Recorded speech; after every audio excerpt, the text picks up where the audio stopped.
Watson says he has been mentoring Shedeur Sanders at the quarterback position. The biggest failure in the NFL is now mentoring quarterbacks. The most overpaid underdeliverer at the position is now mentoring 2 rookie QBs and a Super Bowl champ. So what exactly are you mentoring him at? You have had 24 civil lawsuits that you paid off to go away. And when you play, you are as ass as those massage therapists are, apparently. Shedeur Sanders is also a show. It's all about him. It's all about anything else. If you don't see that by now, then you're just blinded. Cleveland's second most talked about player has yet to take a professional snap, and it isn't Deshaun Watson. Rookie quarterback Shedeur Sanders has already captured the locker room's attention and the fan base's enthusiasm, creating a visible shift in the team's internal dynamics. Watson, once the uncontested focal point, now shares the spotlight with a newcomer who has only practiced in shorts. The Browns are experiencing a rapid, unforeseen change in popularity within their roster. Four-man competition. It's not. It's 2 guys versus 2 guys.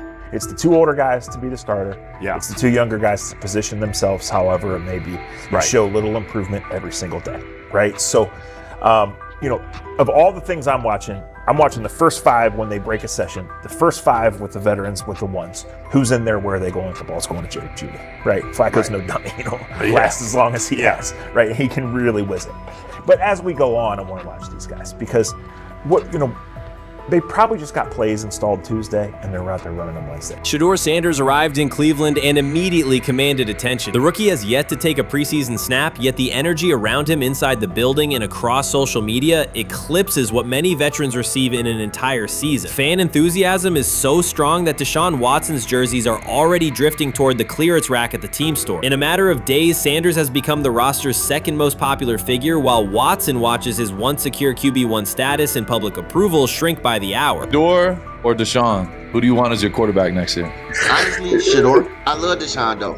Like, I don't understand all the hate for Deshaun. You get hurt and you get booed, bro. That's foul. That might be the foulest I ever seen. The Browns' social media staff posted a single candid photo of rookie quarterback Shedeur Sanders releasing a warm-up throw, and the response was immediate and overwhelming. Fans saturated timelines with edits of themselves alongside him, while Deshaun Watson's routine practice reps drew comparatively little notice. Although an official Sanders jersey has not been released, unauthorized versions are already moving at a pace that exceeds merchandise sales for several other AFC North teams. The surge in interest marks one of the most intense fan reactions Cleveland has experienced in recent memory. The excitement surrounding Shedeur also triggers a wave of criticism. Veteran analysts, anchored in a 1980s mindset, question whether his style will translate into lasting success. They focus on his NIL earnings, social media presence, and visible confidence, arguing that the image overshadows substance. To them, outward self-assurance appears to be a distraction rather than a competitive asset. Even a simple smile or brief display of personality is cited as evidence that he lacks the measured discipline they expect from a starting quarterback. Critics claim Shedeur Sanders is notable only because of his father, overlooking the performance he delivered at Colorado. Many of those same observers ignored the Buffaloes until Deion Sanders made national headlines, yet they now question whether his son has earned the attention. They want rookies to keep quiet, carry clipboards, and wait 2 seasons before challenging for a starting role. Sanders is disregarding that script from the moment he arrived. His presence has already turned Cleveland's quarterback discussion into a genuine 2-man competition before a single preseason snap. Deshaun Watson maintains publicly that the situation does not concern him, but it is hard to believe the pressure is not real. A fully guaranteed contract protects his paycheck, not his standing in the locker room. Sanders, meanwhile, is translating charisma and early momentum into tangible influence with teammates, coaches, and fans. Many observers declared Deion Sanders was finished. They argued that his public style attracted unnecessary attention, that his health had deteriorated too far, and that his coaching career was approaching an abrupt conclusion. They misread his resolve. When speculation intensified, Sanders did not schedule a press conference or issue a formal statement. Instead, he released a short video recorded at his Texas home, walking alongside recording artist Lil Wayne. The footage established 2 facts. Although Sanders still walks with a limp, he remains active, and he intends to return to the sideline.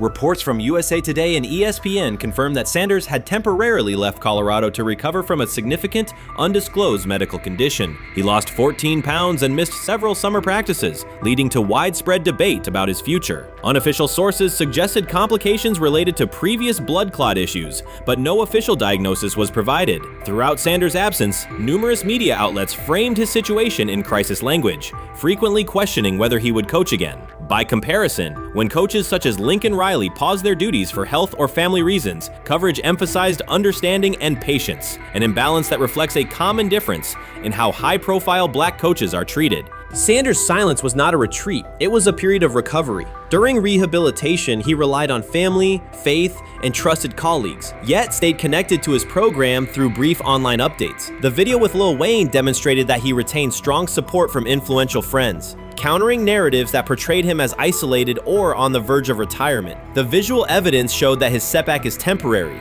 and that he remains determined to lead Colorado into the forthcoming season. Since accepting the Colorado position, Sanders has dramatically elevated the program's national standing. He first drew national attention to Jackson State and the broader HBCU football landscape, then moved to Boulder and transformed a one-win team into a central storyline in college athletics. His approach, combining hip-hop culture, direct communication, and open expressions of faith, has challenged conventional expectations for head coach behavior. Each step forward has been met with heightened scrutiny. His time at Jackson State was labeled a publicity stunt, his departure for Colorado was framed as abandoning HBCU culture, and his social media presence has been cast as distraction from traditional coaching responsibility. Critics often magnify Sanders' missteps and question his motives, while comparable actions by other coaches receive neutral or sympathetic coverage. Showings of enthusiasm from Brett Favre and disciplinary intensity from Nick Saban are celebrated as competitive passion, yet Sanders' displays of confidence are frequently labeled arrogance. The discrepancy illustrates deeper biases rather than differences in performance. Sanders' success challenges entrenched expectations of how a college football leader should look, speak, and act, especially a black coach who refuses to downplay his identity.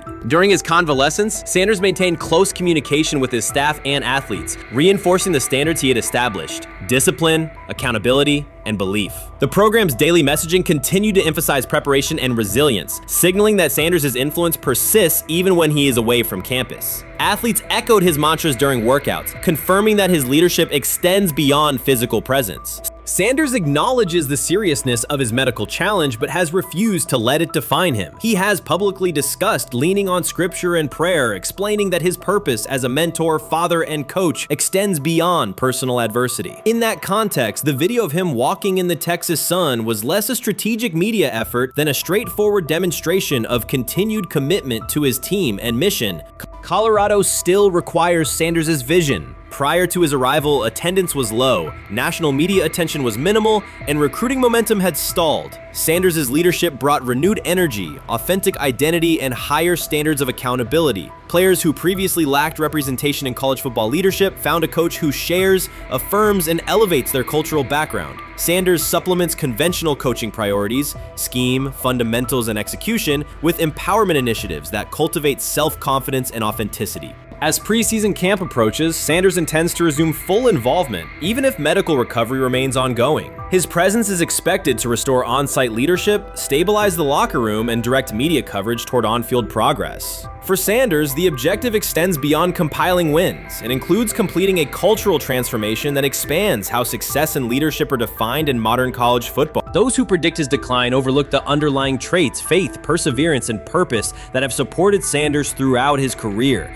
Doubts, rumors, and disproportionate scrutiny have followed him from playing days into coaching, and he has consistently responded with results. His current health setback is another obstacle, not a conclusion. The broader initiative he leads, centered on authenticity, opportunity, and high standards, continues. When Sanders returns to the sideline, it will mark the next stage of a movement he has guided from Jackson State to Boulder.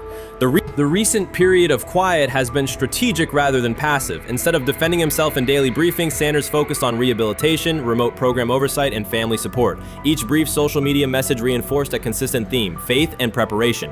He has articulated gratitude for medical professionals and has reiterated that his mission at Colorado is unfinished. His public references to scripture have been direct but measured, aligning with his long-standing practice of integrating faith into leadership.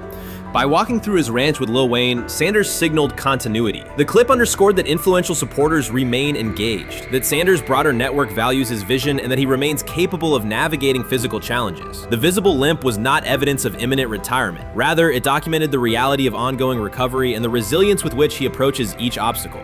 Colorado's athletic administration and football staff continue to affirm Sanders' program direction. Recruitment communications cite his established record in fostering cultural relevance and national exposure. Prospective athletes respond to a coach who presents a transparent path to development, both on and off the field. Current players refer to Sanders' coaching points with clarity, citing specific drills and expectations that remain unchanged during his absence. These indicators demonstrate that the core structures Sanders implemented are functioning, and that his return will be an amplification, not a restart. Criticism regarding Sanders' public persona often conflates media style with coaching substance. Analysis from opponents suggests that social media engagement dilutes football preparation, yet Sanders' staffs emphasize time management and delegation. Defensive and offensive coordinators handle in-game adjustments, while Sanders directs overall culture, recruitment, and leadership. He has articulated that visibility serves to amplify program accomplishments and enhance player opportunities, not replace strategic football planning. Some commentary has attempted to reframe Sanders' health issue as evidence that his coaching model is unsustainable. The argument ignores the documented health challenges faced by numerous coaches across levels of competition. For example, college coaches recovering from heart procedures or joint replacements have returned to successful seasons after appropriate medical clearance. Sanders' case follows a comparable trajectory. Medical complications require temporary separation, structured rehabilitation is prioritized, and a managed return is planned. Institutional medical protocols at Colorado dictate clearance requirements. Sanders will meet those before resuming full sideline duties. Colorado's players have expressed public confidence in Sanders' eventual return, citing regular virtual check-ins and continued accountability. Several athletes noted that positional meetings included recorded messages from Sanders reinforcing tactical goals and personal discipline. These details confirm that Sanders has remained actively engaged, albeit remotely, and that team culture remains aligned with his principles. Looking ahead, Colorado's schedule will attract national attention, both for on-field competitiveness and the storyline of Sanders' comeback. Analysts will evaluate how quickly he reestablishes day-to-day rhythm and whether his physical limitations influence practice oversight. Internal planning accommodates gradual escalation of responsibilities, with medical staff and strength and conditioning personnel contributing to phase reintegration. The broader significance of Sanders' return extends beyond Colorado. His visibility continues to challenge prevailing narratives about leadership styles and pathways in college athletics. By prioritizing authenticity, open articulation of faith, and cultural expression, Sanders offers a contrasting template to more conventional models. His eventual recovery and sideline presence will reinforce the argument that diverse leadership profiles can succeed in elite collegiate competition. In summary, rumors of Deion Sanders' coaching demise were premature. Verified reports confirm a substantial but temporary medical setback. He used the time away to focus on health, sustain program engagement, and rely on a support system anchored in family, friends, and faith. His recent public appearance demonstrated active recovery and reaffirmed his intention to resume leadership in Boulder. The forthcoming season will test Colorado on the field, but it will also underscore the durability of Sanders' vision, one that combines competitive ambition with cultural resonance. Observers who continue to question his longevity overlook the resilience and purpose that have defined his career. Sanders' return is imminent, and the movement he leads remains intact. They say training camp decides depth charts, but Shedeur Sanders began fighting for his job long before he will step inside the Browns facility. While most first-year players squeezed in one last vacation, he slipped onto a private field in Texas, strapped on Cleveland's helmet and shoulder pads, pulled a fresh number 2 jersey over his chest, and started rifling timing routes as if it were the opening drive of week 1. No cameras, no hype track, no product placement, just sweat, cadence, and ball placement. A rookie does not rehearse in full game gear unless he already envisions himself commanding the huddle. Plenty of observers shrug that clip off. They insist the 5th rounder, quote, isn't ready, cling to depth chart conventions, or whisper that the name across his shoulders did most of the talking on draft day. Maybe it is the Deion connection, maybe it is a preference for prospects who blend quietly into the background, or maybe the league's gatekeepers fear the possibility that the kid is better than the quarterbacks they have spent months promoting. Whatever the motive, the countdown has started, and video rarely lies. Shedeur Sanders is not preparing to arrive. He is preparing to lead. Footage of a 22-year-old quarterback running live reps in July July should dominate highlight loops, but it barely registers on national outlets. Why? It ruins the tidy narrative. The easy storyline paints Shedeur as a pampered legacy prospect banking on his father's fame. Yet the tape shows something different. A rookie drenched in afternoon heat, drilling footwork, calling protections, and imagining cover 2 rotation before the first official meeting ever takes place. Elite mental prep looks boring on social feeds. It looks devastating when the season starts. Walk into Cleveland's quarterback room and you step into politics, not simply competition. Joe Flacco, a Super Bowl MVP in decline, carries institutional trust. Kenny Pickett, rescued from Pittsburgh's reset, carries hometown intrigue. Dylan Gabriel, the third-round system fit, carries draft capital the staff must justify. And then there's Shedeur, the lightning rod whose presence alone spotlights every bias in the evaluation process. Coaches frame it neatly. Rookies must wait their turn. The truth is less polite. Practice snaps are currency. Perception is elastic, and early allocations already favor Pickett and Flacco. It is the oldest playbook in the league. Lock vets into the headline roles before pads even crack. Then let repetition shape reality. Sanders refuses to cooperate. He is not a fourth-string camp arm. He has engineered game-winning drives under national scrutiny, operated against live blitz looks most prospects never face, and more than any quarterback in the room, documented his own offseason obsession. No social media rollout, no brand consultant, just pads, cleats, and an unlit practice field. If his last name were Smith,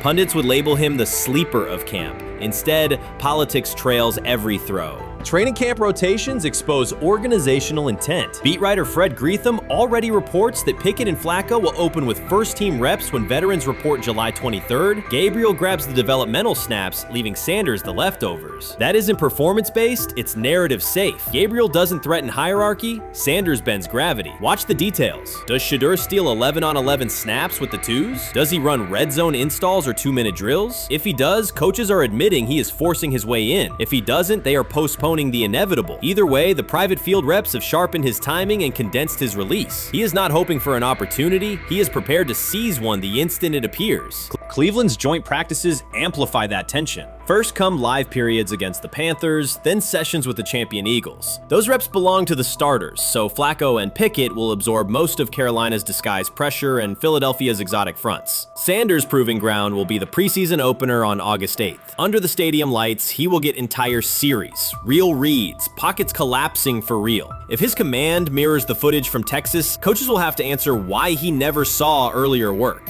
Reps are scarce. 10 padded practices separate veteran arrival from game 1. Even an even split, something that never happens, would hardly suffice. Instead, the staff will funnel snaps toward the comfortable choices. That strategy can bury a rookie, but it can also spark an eruption when limited opportunities turn into highlight drives. One flawless touchdown march in the second half of a preseason game, and the dog pound will chant his name. Then the staff's narrative control evaporates. Criticism of Sanders has never matched the scrutiny applied to his peers. Analysts nitpick a ball pat, a foot angle, a pump fake, Pickett's inconsistency, Flacco's diminishing velocity, Gabriel's college system crutches. Discuss politely, if at all. With Shedeur, the critiques arrive as coded doubts. Does he rely on the family brand? Is he coachable? Can he stay humble? That double standard is as old as the league's resistance to outspoken black quarterbacks. Add Deion's unapologetic persona, and each Sanders rep becomes a referendum on establishment comfort levels. Shedeur answers not with rebuttals, but with work. Work captured in silent footage more deafening than any debate show monologue.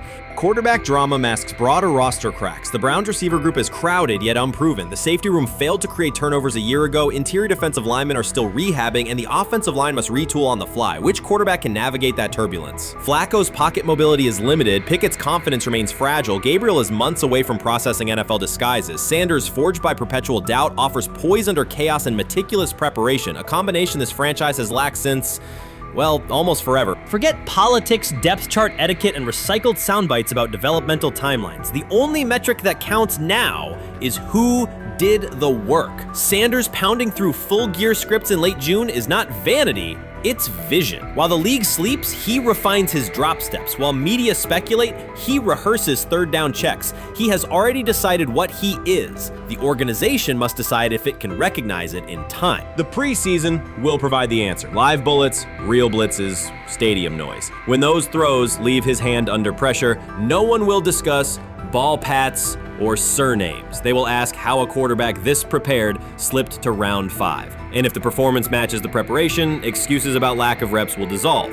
It will be production against perception, and Shedeur Sanders has been producing where no one could see. Ready is the wrong word. He has been ready. Shedeur Sanders doesn't ask for excuses. He hasn't blamed limited reps, patched together receiver groups, or fourth-string offensive linemen struggling against Cleveland's second-team defense. He shows up, works, and demonstrates why he belongs. On day 3 of Brown's training camp, for the first time since OTAs, he finally received something close to a fair opportunity. He lined up with the second unit during an 11-on-11 period and made the most of it. In 8 plays, he did what he typically does when given a chance. He executed. He went 2 for 2 on a quick series, finishing with a decisive throw to tight end Blake Whiteheart that immediately caught the sideline's attention. There was no hesitation in his drop, no unsettled feet, and no panic. Just firm, accurate timing and clean operation. It raised an obvious question. What has taken so long for the Browns to evaluate him with a functional group? The story isn't only about one throw, it's about the delay before it. Sanders has been the guy for most of his football life, commanding high school programs, starring in the Southwestern Athletic Conference at Jackson State, then operating under national attention at Colorado. For the first time, he's been told to wait. He has treated that reality as part of the job rather than a setback. He has prepared like a professional since the moment he arrived, and on the 3rd day of camp in heavy heat, he let the football represent his case. While coverage focused on the veteran presence of Kenny Pickett and Joe Flacco, Sanders made an impression with minimal volume.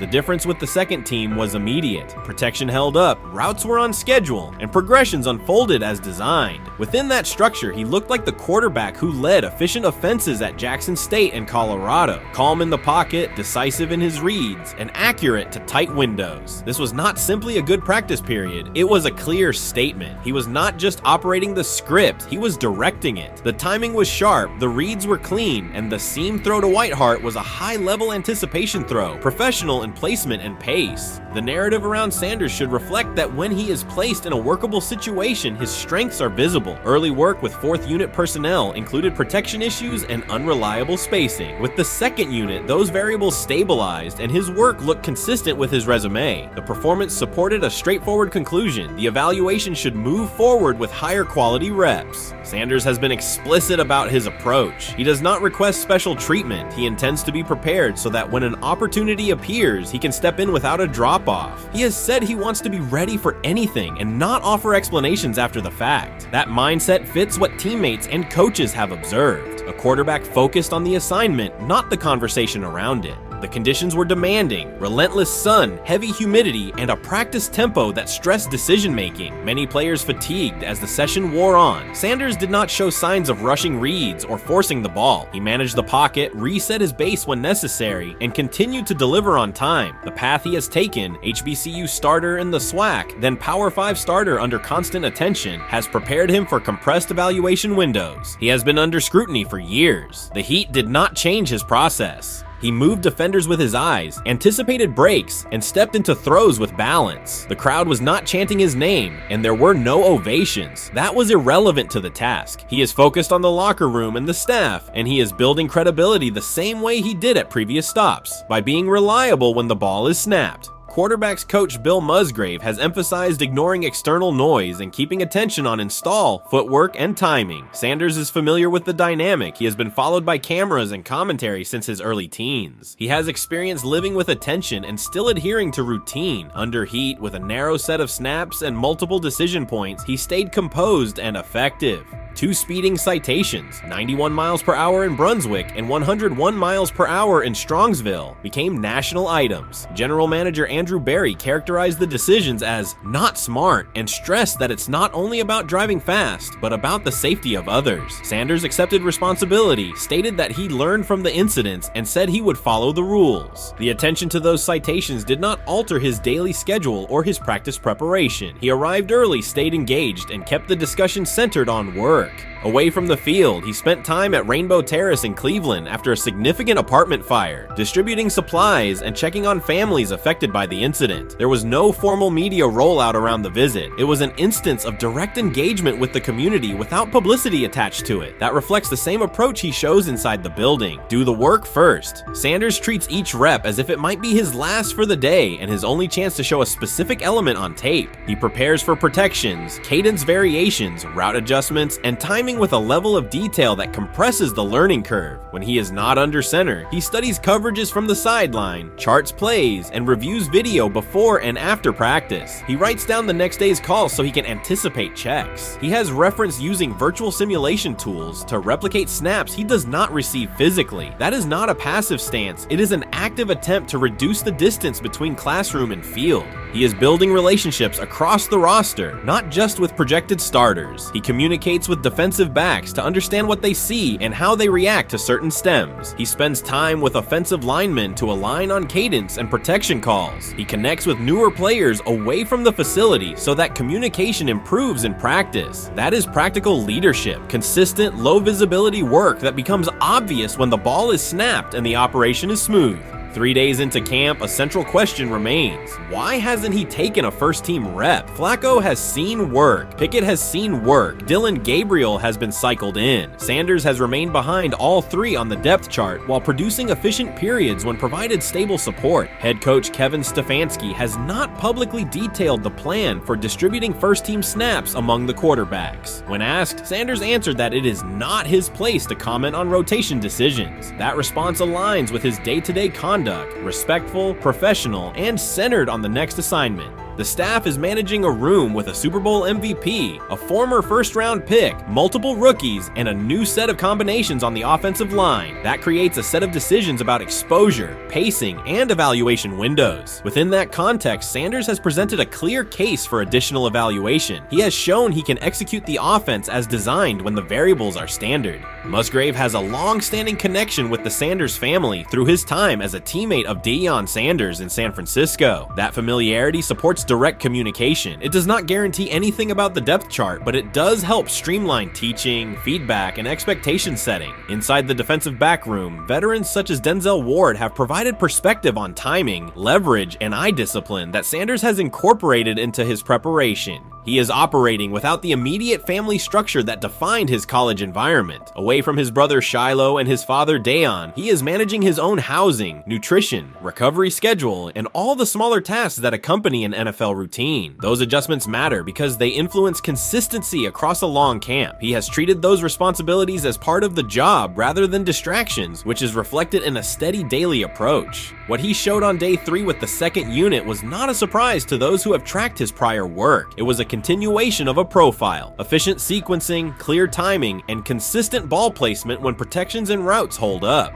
The 8-play period was short, but it was enough to reinforce the point. He doesn't need a large sample to demonstrate baseline operation. He needs a fair sample to test ceiling and adaptability. There is also the matter of perception. Public attention concentrated on the speeding tickets and the general manager's response. Less attention fell on the preparation, the efficient period with the second team, or the community engagement at Rainbow Terrace. That imbalance is common in training camp narratives. Sanders has handled it by keeping his answers simple and his focus on football. He has not tried to redirect the conversation. He has done his work and waited for additional reps. The objective next step is straightforward: expand the evaluation with higher unit personnel and standard opponents. That does not require a complete reshuffling of the depth chart. It requires allocating a defined sequence of first-team snaps so that timing with starting receivers and protections with starting linemen can be measured on tape. The staff can then compare operation speed, accuracy under pressure, red zone decision-making, and 2-minute mechanics against the other quarterbacks. That is the most direct way to clarify the competition. None of this dismisses the experience or track records of the veterans in the room. It emphasizes that the purpose of camp is to test assumptions with current performance. Sanders has provided enough evidence with the second unit to justify a broader look. He has shown that the pace of his feet matches the pace of his eyes, that he can hold safeties with his shoulders, and that he can drive intermediate throws without float. He has also shown discipline to take the clean completion rather than force the vertical shot when leverage dictates otherwise. Every day, he has addressed the controllable items: meetings, note-taking, install recall, cadence management, and post-practice review. He has not asked for public public guarantees. He has asked for an opportunity to compete on comparable terms. The 8-play sequence with the second unit was a small but clear example of what he can do when those terms exist. The staff's communications have been measured. Stefanski has not laid out a schedule for first-team rotations publicly. Barry addressed the speeding incidents directly and emphasized standards for decision-making off the field. Sanders accepted the criticism, adjusted his behavior, and moved forward. Those are the relevant facts. What remains is a football evaluation that can only be completed by giving him snaps with the top group and measuring the results. If that evaluation occurs and he performs at the level he showed with the second unit, the conversation will shift from potential to placement. If it does not occur, the question will persist through camp. Why not test the full picture? Sanders has built a case based on preparation, poise, and execution. He has demonstrated leadership by building relationships across the roster. He has shown maturity in handling external issues directly and moving on. He has given the staff reasons, on the field and in the building, to continue the process.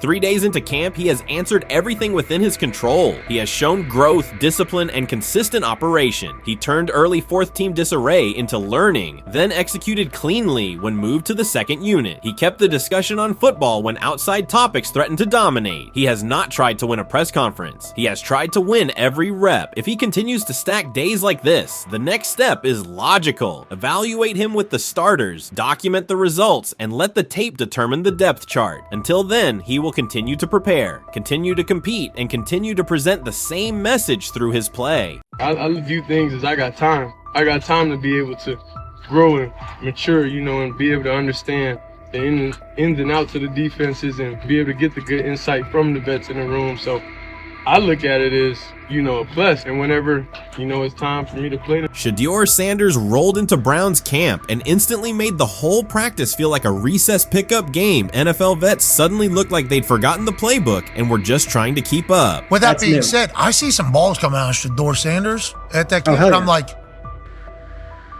kind of looks like a guy. Yeah, I'm ready. He can sling it. Ready to. I see him, some of the veterans, how they talk to him, mic'd up, see what he's doing in the community. Yep. Talking about Njoku there?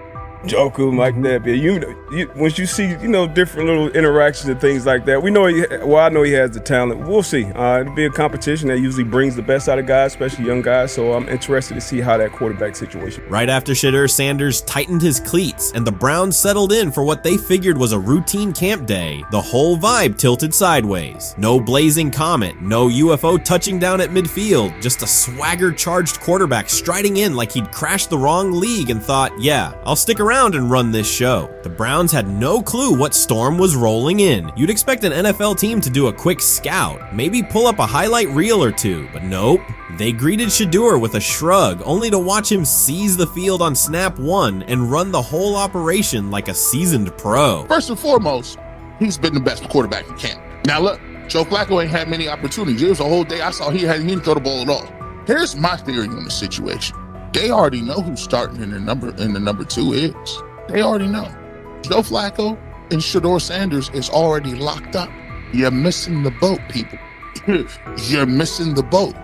Your boy, Kenny Pickett and Dylan Gabriel, they're fighting. Shedeur didn't merely clock in, he hijacked the session. One moment he's loosening his arm, the next he's roasting veteran QBs like faded names on busted draft boards. Defensive coordinators everywhere had the same gut punch reaction. His pocket poise, straight disrespectful. His timing, psychic, and every pass left his hand like it was laser guided to its mark. While Shedeur Sanders was slicing up routes, the Browns secondary looked less like an NFL backfield and more like a gaggle of dads sprinting through a Saturday fun run. Big on enthusiasm, short on closing speed. Coaches fought the urge to slam the emergency horn. Players traded wide-eyed, "Are we serious?" stares, and someone even double-checked that a hidden camera crew wasn't about to pop out of the tunnel. But nope, this was pure Shedeur. Half cold-blooded surgeon, half highlight factory. He wasn't dropping a casual "I'm here," he was crafting a masterclass. From the first rep, the tempo changed. Shedeur Sanders accepted the snap with steady footwork, diagnosed the Browns' single high shell, and delivered a tight window seam route that forced the free safety to recover late. Throughout the period, he manipulated leverage with quick shoulder fakes, moved through full field progressions, and released on time from a balanced base, consistently putting the ball on his receiver's upfield shoulder. Cleveland's coverage struggled on multiple fronts. Safeties hesitated between deep half responsibilities and underneath support, creating voids at 15 to 20 yards. Cornerbacks and off-man were caught in trail position when Sanders used rhythm throws on 3-step drops, while those who tried press technique had their inside hand neutralized by his receivers' outside releases. Linebackers widened to match shallow crossers, leaving the middle hook unguarded for pivot routes and option digs. One corner attempted a line of scrimmage jam. Sanders immediately adjusted the route to a back shoulder fade, releasing the ball before the break and rendering the press ineffective. Over the session, he showcased pocket discipline, reclimbing to maintain throwing lanes rather than drifting, and finished with a series of anticipatory throws against cover 2 cloud, fitting vertical outs between the flat and deep half defenders. Sanders' combination of rapid post-snap processing, precise ball placement, and pocket efficiency exposed coverage mismatches at every level and highlighted communication gaps in the Browns' secondary. By mid-session, the Browns' defensive staff clearly recognized their calls were outmatched. Every adjustment, a roll to cover 6, a simulated pressure, a late rotate to 2 high, was neutralized once Shedeur Sanders confirmed the post-snap picture. Routes that had taken weeks to script were beaten by timing and location. Comeback set at 12 yards broke open before the corner's transition. Slot seam outs dotted the void between the flat and deep half defender, and boundary receivers beat press with quick hand techniques, receiving the ball before the trail man could recover. Sanders' command was methodical. He used cadence to freeze plug blitzes, re-ID'd the mic when linebackers sugared the A-gaps, and maintained a firm base so he could reset and fire without resetting his feet. His receivers benefited from that rhythm. Top of the stem, eyes back, ball delivered on their upfield shoulder, allowing immediate transition to YAC. The Browns front tried a late stunt to compress the pocket. Sanders climbed 2 steps, re-spotted the shallow crosser, and delivered in stride, turning a potential sack into a 20-yard gain. What stood out most was how little ramp-up Sanders needed. From his first series, he processed full field concepts at tempo, cycling through progression reads without hitching. The poise under interior pressure, consistency in ball placement, and ability to manipulate zone defenders left the Browns' coordinated disguise packages ineffective and forced them into static coverage by the end of the period. In short, Sanders' efficient mechanics, rapid processing, and anticipatory accuracy rendered Cleveland's defensive game plan ineffective at every level, from pre-snap disguise to post-snap spacing. Imagine there's many people that think Dylan Gabriel's a better quarterback than Shedeur Sanders. I don't care where they were drafted. And if the Browns are the one team that thinks that, then I'm going to suspect it's not true. They don't know what listen, they're I've doing. been on every quarterback evaluation for 30 years. Right. I never root against anybody. Yeah. But I'd be surprised if Dylan Gabriel's ever a legitimate starting quarterback for the Cleveland Browns. I'd be surprised. I just don't think. Well, then it is a wasted pick because you took him in the top 100. Yeah, but potentially. Yeah.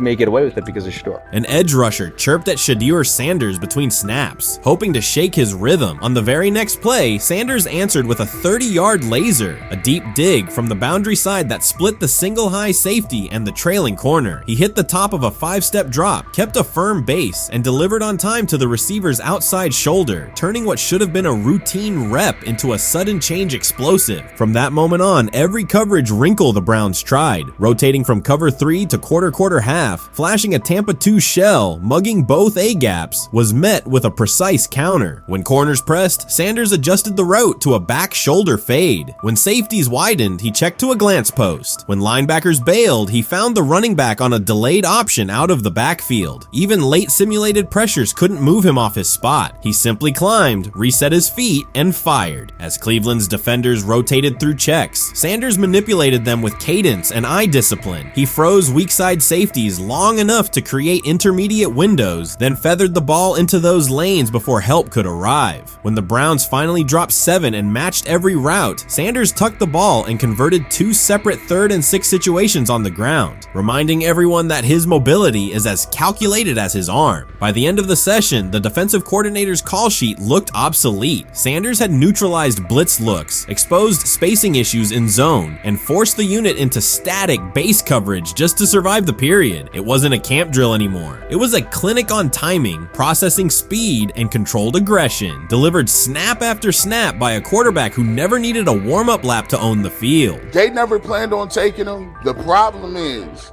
like Ocho Cinco said, you got somebody that has endeared himself to the locker room. And guess what? The difference between him and Tim Tebow, the biggest one, is he can play. he could throw the ball. Tim Tebow running around being an H-back, he can throw the ball. And he's done everything he needs to do. He ain't saying nothing. He ain't rocking the boat. He ain't mad about the reps. He ain't mad about none of that. All the people out there want to see is this, like Tyler said earlier. We want to see what he can do with Jerry Jeudy. That's it. I want to see what he can do with David Njoku. I want to see him with Junkins. I want to see him with the first running backs. If you are cooking, if you are beating down the doors with the 3s and 4s, guess what? You deserve more. From the first team period on, Cleveland's secondary looked a step slow. A deep third safety hesitated on a post-snap rotation, leaving Shedeur Sanders free to climb the pocket and fire a 22-yard out that arrived before the defender could plant and drive. The supporting cast around him, players fighting for roster spots, not Pro Bowl invites, benefited from his command. Sanders used tempo to control the defensive front, altered protections at the line, and located throwing lanes so quickly that one receiver didn't register the catch until he crossed the goal line. As the Browns tried new personnel groups, coverage busts multiplied. Starters slipped out for hamstring stretches while rookies rotated in, only to find the ball arriving on their blind side before they'd completed a midpoint squeeze. On a later 3rd and long, Cleveland finally closed the interior rush lanes, compressing the pocket with 3 defenders. Sanders pivoted through the traffic, stepped into a narrow escape window, and, without resetting his shoulders, whipped a no-look pass to the boundary curl for a fresh set of downs. The throw turned a potential sack into an explosive play and left the coaching staff scrambling for answers. The people who are fascinated by Shedeur for whatever reason, whether it's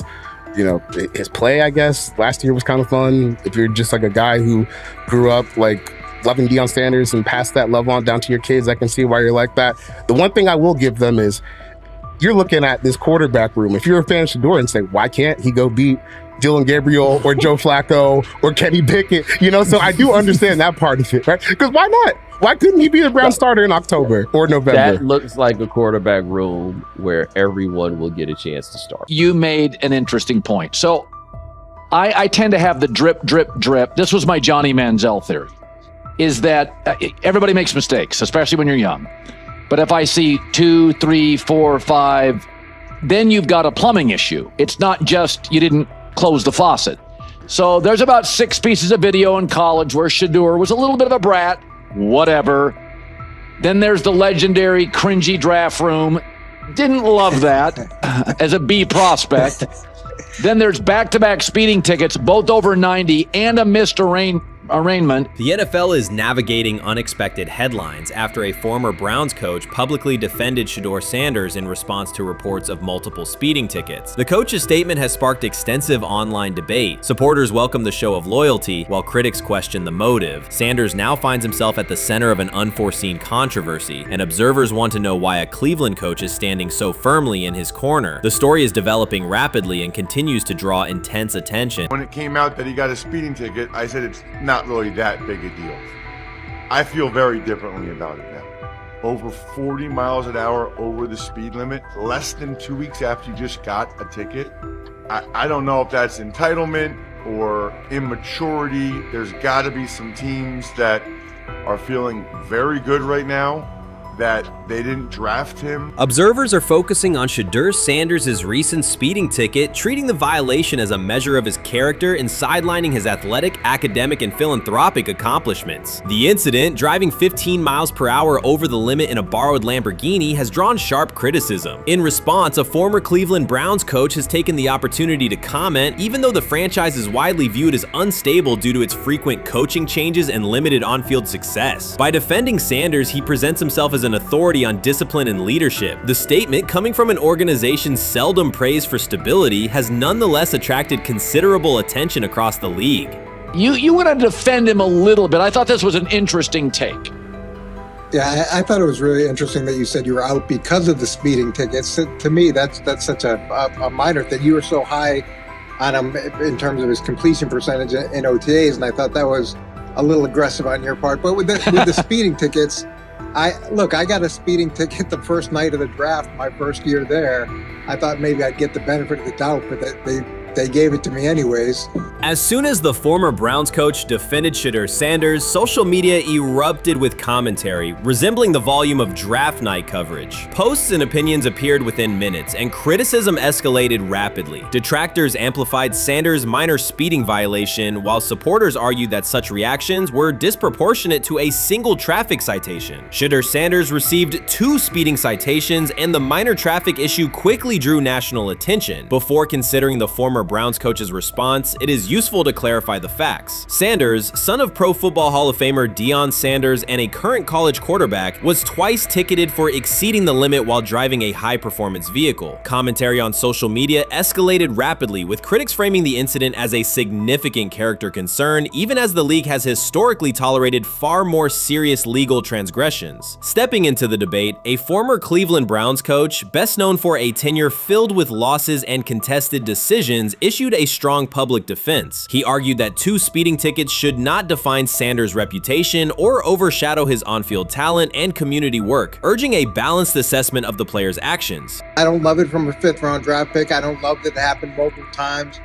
but I do think that this is the first time he's been away from his dad, and there's gonna be some growing pains. Now, would I sell my stock on it like you are? Not because of a couple speeding tickets, especially in light of the problems that Brown's quarterback room has had to deal with legally in the last few years. I mean, this is nothing. The debate quickly shifted from 2 speeding citations to broader claims about integrity, growth, and leadership. The former Browns coach framed the infractions as moments for personal development and urged observers to view them in context. Critics responded forcefully. Some called for disciplinary action, others questioned Deion Sanders' parenting, and a few sought to discredit the coach himself, despite his professional record already being widely analyzed across the league. The reaction underscores an apparent inconsistency in public standards. Fans often overlook on-field confrontations, heated sideline arguments, and other significant controversies, yet they treated Sanders' routine traffic offenses, speeding without evidence of reckless endangerment, as indicators of serious character flaws.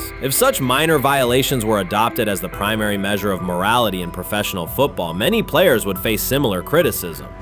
Sports media amplified the story almost immediately. Television panels dissected Shedeur Sanders' decision-making, treating 2 speeding tickets as indicators of deeper character concerns. Networks aired detailed segments under banners such as red flags and road rage, repeatedly questioning whether the citations might affect his draft evaluation. Although Sanders is already regarded as a first-round prospect, analysts emphasize that NFL teams value discipline and legal awareness when forming final assessments. Many commentators overlook the fact that other high-profile players have faced more serious offenses without similar scrutiny. Throughout the coverage, the former Browns coach defended Sanders, portraying him as a talented quarterback subjected to disproportionate criticism in a culture that expects near-perfect conduct. His argument was thorough and methodical, asserting that the traffic violation should not overshadow Sanders' skills, work ethic, or future potential.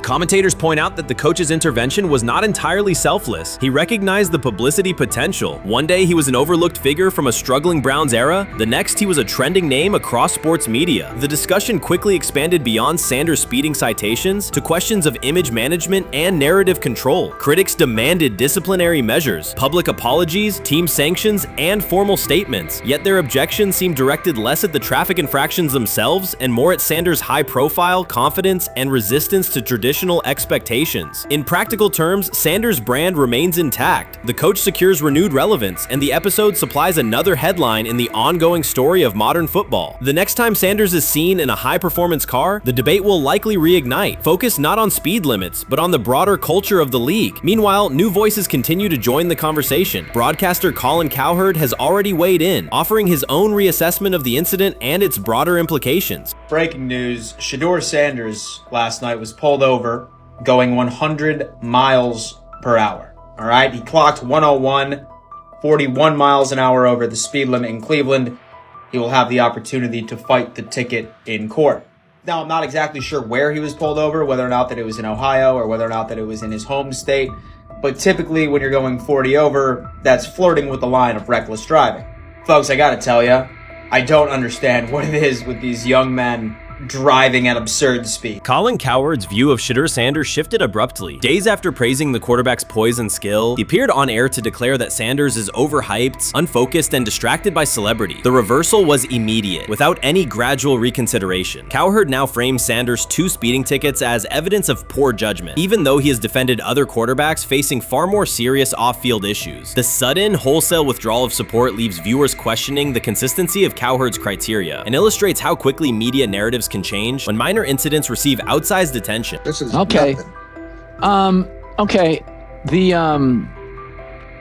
How much of this is, Jimmy Haslam has his hands all over Manziel, has his hands all over Deshaun Watson, admitted it, man enough to admit it.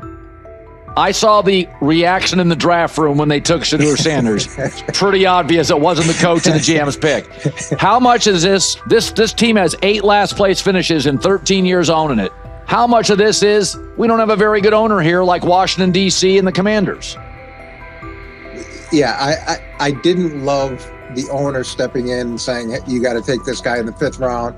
And I doubt they'll ever admit to it. While Colin Cowherd urged teams to move on from Shedeur Sanders, former Browns coach Eric Mangini offered a more measured response. Mangini, whose tenure in Cleveland was marked by mixed results, used his platform to provide context rather than condemnation. Instead of sensationalizing the speeding violations, he encouraged viewers to consider Sanders' circumstances. A 21-year-old quarterback whose life is scrutinized both on and off the field. Mangini acknowledged that the tickets were mistakes, but emphasized that they do not by themselves define Sanders' character or future. He noted the extraordinary attention athletes received today, combining the responsibilities of quarterback, public figure, and social media presence. Under such pressure, missteps are magnified, and criticism multiplies quickly. Mangini concluded that any evaluation of Sanders should weigh the totality of his behavior, performance, and growth, rather than isolate 2 traffic citations as decisive evidence of poor judgment.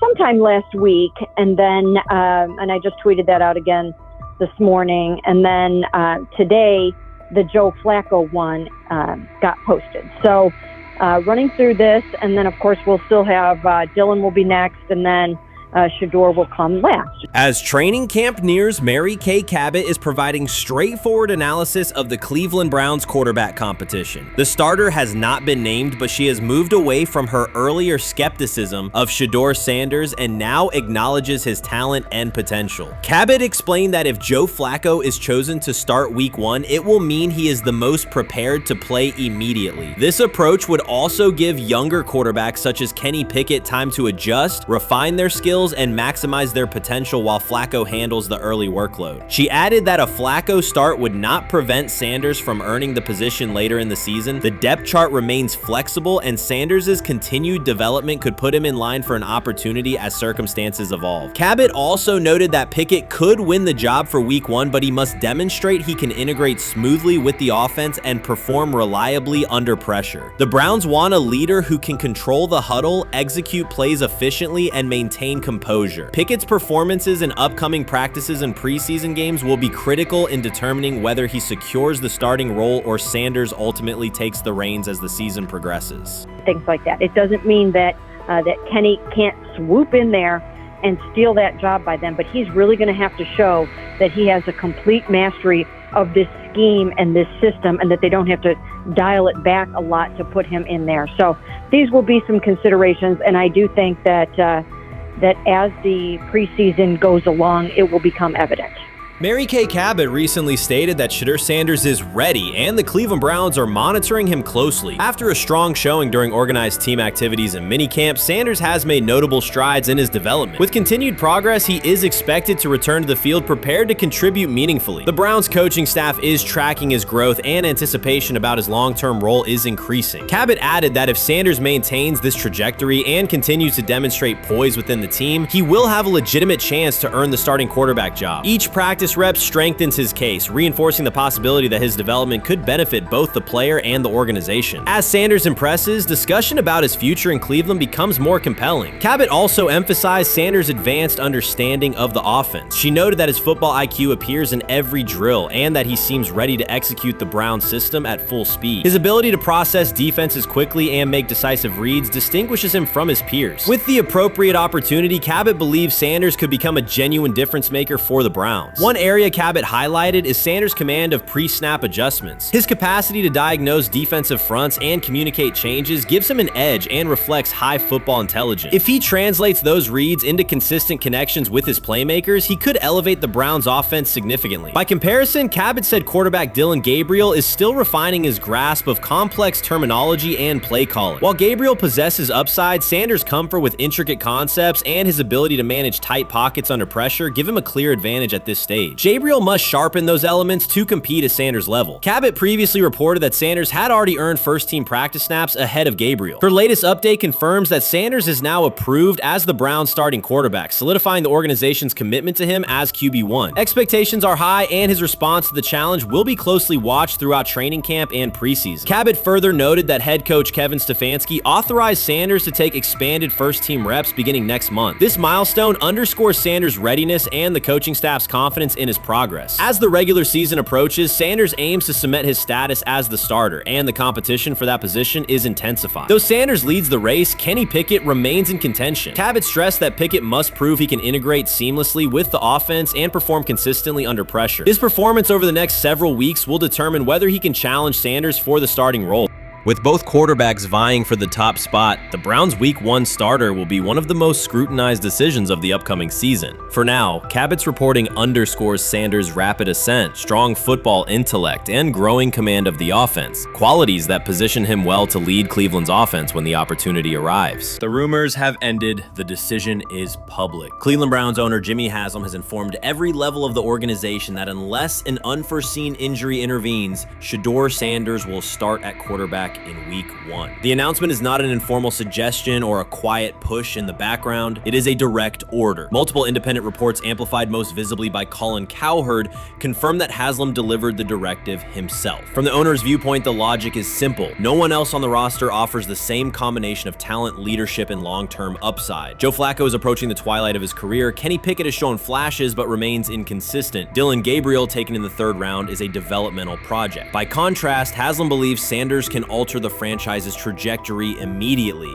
and he refuses to allow internal hesitation to stall that possibility. The standoff traces back to April. General manager Andrew Berry and head coach Kevin Stefanski entered the draft wanting a low-profile prospect who would fit quietly into the existing depth chart. They prioritized scheme familiarity, modest public attention, and a clear developmental timeline. When the board lined up, they reached for Gabriel in round 3, reasoning that an early investment would justify keeping a rookie on ice behind the veterans. But Sanders continued to slide, first through day 2, then deep into round 5. Haslam watched the names come off the board, convinced the league's bias against Deion Sanders' outspoken son was obscuring legitimate first-round talent. When Cleveland's 5th-round pick arrived and Sanders was still available, Haslam intervened. He did more than approve the choice, he overrode the original plan, making it clear that the organization would select Sanders and give him every chance to compete. From that moment on, the Browns' internal narrative splintered into 2 camps,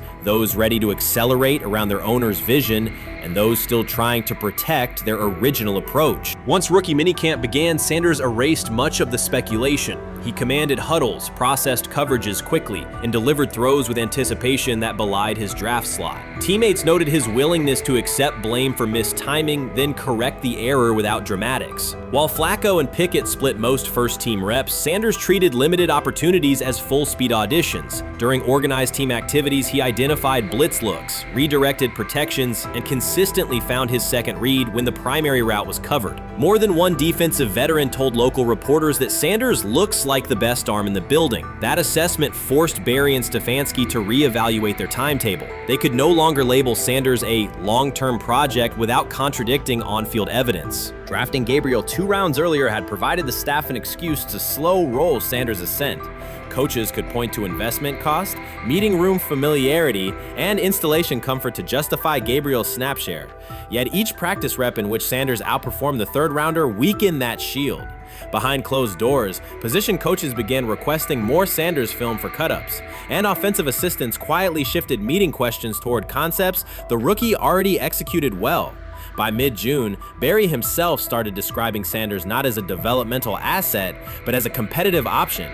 Those subtle linguistic changes signal the front office's recognition that the narrative had moved beyond their control. Haslam's history with quarterbacks is well documented. His pushes for Johnny Manziel, Baker Mayfield, and Deshaun Watson were high visibility swings, each driven in part by a desire to generate excitement as well as wins. Critics highlight those choices to question his evaluation track record, yet Haslam perceives Sanders differently. Where Manziel carried off-field concerns, Sanders brings a reputation for professionalism. Where Mayfield's leadership style divided veterans, Sanders' approach has united receivers and linemen. Where Watson's trade involved unprecedented controversy, Sanders arrived at minimal draft cost. Haslam sees a rare chance to capture star potential without mortgaging the future, and he is unwilling to cede that upside to cautious pacing. Cleveland's supporters, weary of revolving door quarterbacks, have rallied around Sanders with unexpected speed. Sales of customized Sanders number 2 jerseys surged within days of rookie minicamp. Training camp ticket requests spiked once local media circulated videos of Sanders making NFL-caliber anticipation throws during 7-on-7 periods. The mood in Northeast Ohio has changed from tentative hope to active belief. Longtime season ticket holders who once shrugged at preseason storylines now debate Sanders' footwork at neighborhood barbecues. Social media engagement for Brown's content has climbed, driven by highlight compilations of the rookie threading seam passes between linebackers and safeties. All of this places Kevin Stefanski in a fragile position. If he opens week 1 with a veteran starter and the offense sputters, criticism will be swift. Each stalled drive will be interpreted as evidence that he ignored the owner's edict and the fan base's intuition. Conversely, if he names Sanders the starter solely under pressure, any early struggles could be framed as proof that Sanders was rushed, further exposing Stefanski to blame. The only sustainable solution is conviction. Either stand behind a veteran with clear strategic reasoning or embrace Sanders fully and structure the offense around his strengths. Splitting the difference, rotating series, delaying first-team reps, or using vague competition language will satisfy no one and likely jeopardize locker room clarity. Sanders' personal approach has reinforced Haslam's confidence. Instead of taking post-draft downtime,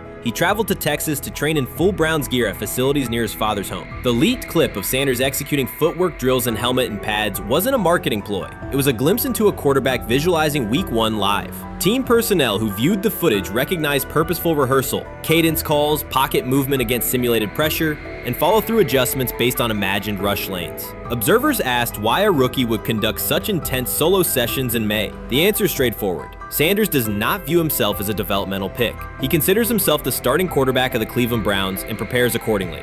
On pure ability, Sanders' arm strength ranks with the league average for starters. His accuracy to the intermediate middle, an area where the Browns' current scheme generates high leverage completions, has drawn consistent praise from receivers. The primary areas still under review are blitz recognition and live bullets and timing on deep outbreaking routes versus press coverage. Those developmental checkpoints are significant, yet daily practice reps show acceleration. In contrast, Flacco's mobility limits the boot action game that Stefanski installed to help Mayfield early in his tenure. Pickett can extend plays, but struggles to attack tight windows between linebackers and safeties, an essential requirement in Cleveland schematics. Gabriel remains an unknown at NFL speed. Thus, the competitive landscape favors Sanders sooner than the coaching staff originally planned. The franchise now stands at an inflection point. Haslam's mandate, the locker room's growing support, and the fan base's enthusiasm all tilt towards Sanders. The front office's earlier strategy, anchored in patience and quiet development, is increasingly untenable. Barry's shift in messaging indicates grudging alignment, but final authority over the depth chart rests with the coaching staff, unless ownership directly intervenes on game day decisions. A move rare but not unprecedented in the NFL. Should Stefanski align with the owner and name Sanders the starter before preseason concludes, he can claim proactive vision and tailor the offense through training camp. Should he resist and open with a veteran who falters, he risks rapid loss of credibility and possibly his position. Either path carries pressure, but only one aligns with the momentum sweeping through the building. For 2 decades, the Browns have cycled quarterbacks without securing a stable star. Each new hope, whether draft pick or trade acquisition, has collapsed under injuries, inconsistency, or organizational disarray. The possibility that Sanders could finally anchor the position is not merely a football storyline. It is a potential cultural reset for a fan base defined by resilience. Haslam's insistence reflects that awareness. Cleveland needs a leader who can win on Sundays and project confidence every other day of the week. Sanders has shown he can shoulder expectations without retreating from scrutiny. That trait, more than arm talent alone, is why the owner views him as indispensable. Voluntary workouts transition to mandatory minicamp next week. If Sanders receives a substantial share of first-team snaps, observers will interpret it as the staff's acknowledgement that the competition is tilting decisively. A public declaration may not follow immediately, but every rep allocation is a signal. If, however, the staff continues funneling most top unit snaps to Flacco or Pickett, tension will escalate. Local media will question the evaluation process. National analysts will debate the merits of letting a rookie learn through live action versus controlled practice. Inside the facility, players will recognize any disconnect between performance and opportunity, and unity could fray. The Browns have reached a decisive moment. Shedeur Sanders has demonstrated the skill, poise, and work ethic to justify starting in Week 1. Jimmy Haslam has publicly positioned him as the future, and by implication the present of the franchise. Kevin Stefanski and Andrew Berry must either endorse that vision or brace for the consequences of delaying it. For Cleveland fans, the significance is clear. A legitimate chance to exit the cycle of quarterback uncertainty and rally behind a signal caller capable of commanding the field and galvanizing the city. Whether that opportunity is seized promptly or postponed will define the Browns' 2025 season and likely the tenure of the decision makers involved. Urban Meyer's roster history underscores the absurdity.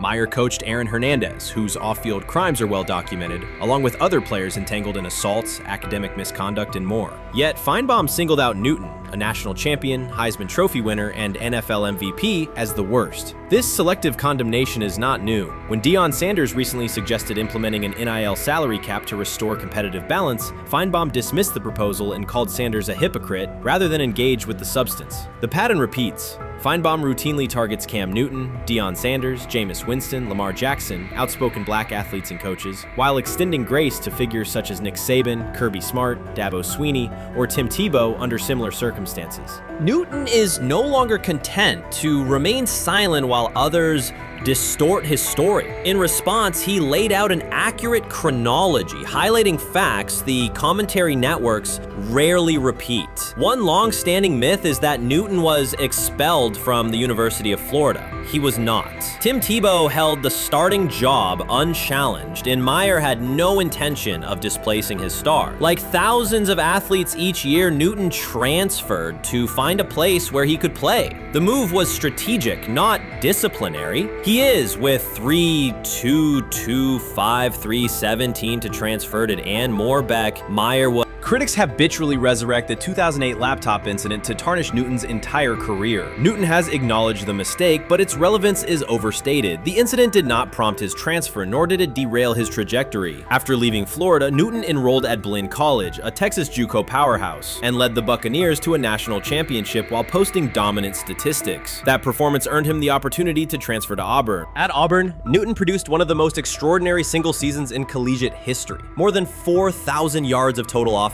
50 combined touchdowns, an SEC title, a national championship, and the Heisman Trophy. Achievement compressed into a single year under intense scrutiny. Even that landmark season is recast by Feinbaum as a cautionary tale. He claims Newton ignored head coach Gene Chizik by diving for a goal line touchdown when told to kneel, jeopardizing the game. In reality, Newton explained that the decision was a collective adjustment made in the huddle after reading the defense, while Auburn still held timeouts. The Tigers maintained control and secured the championship. Portraying that moment as reckless serves to recast Newton's success as selfishness rather than leadership.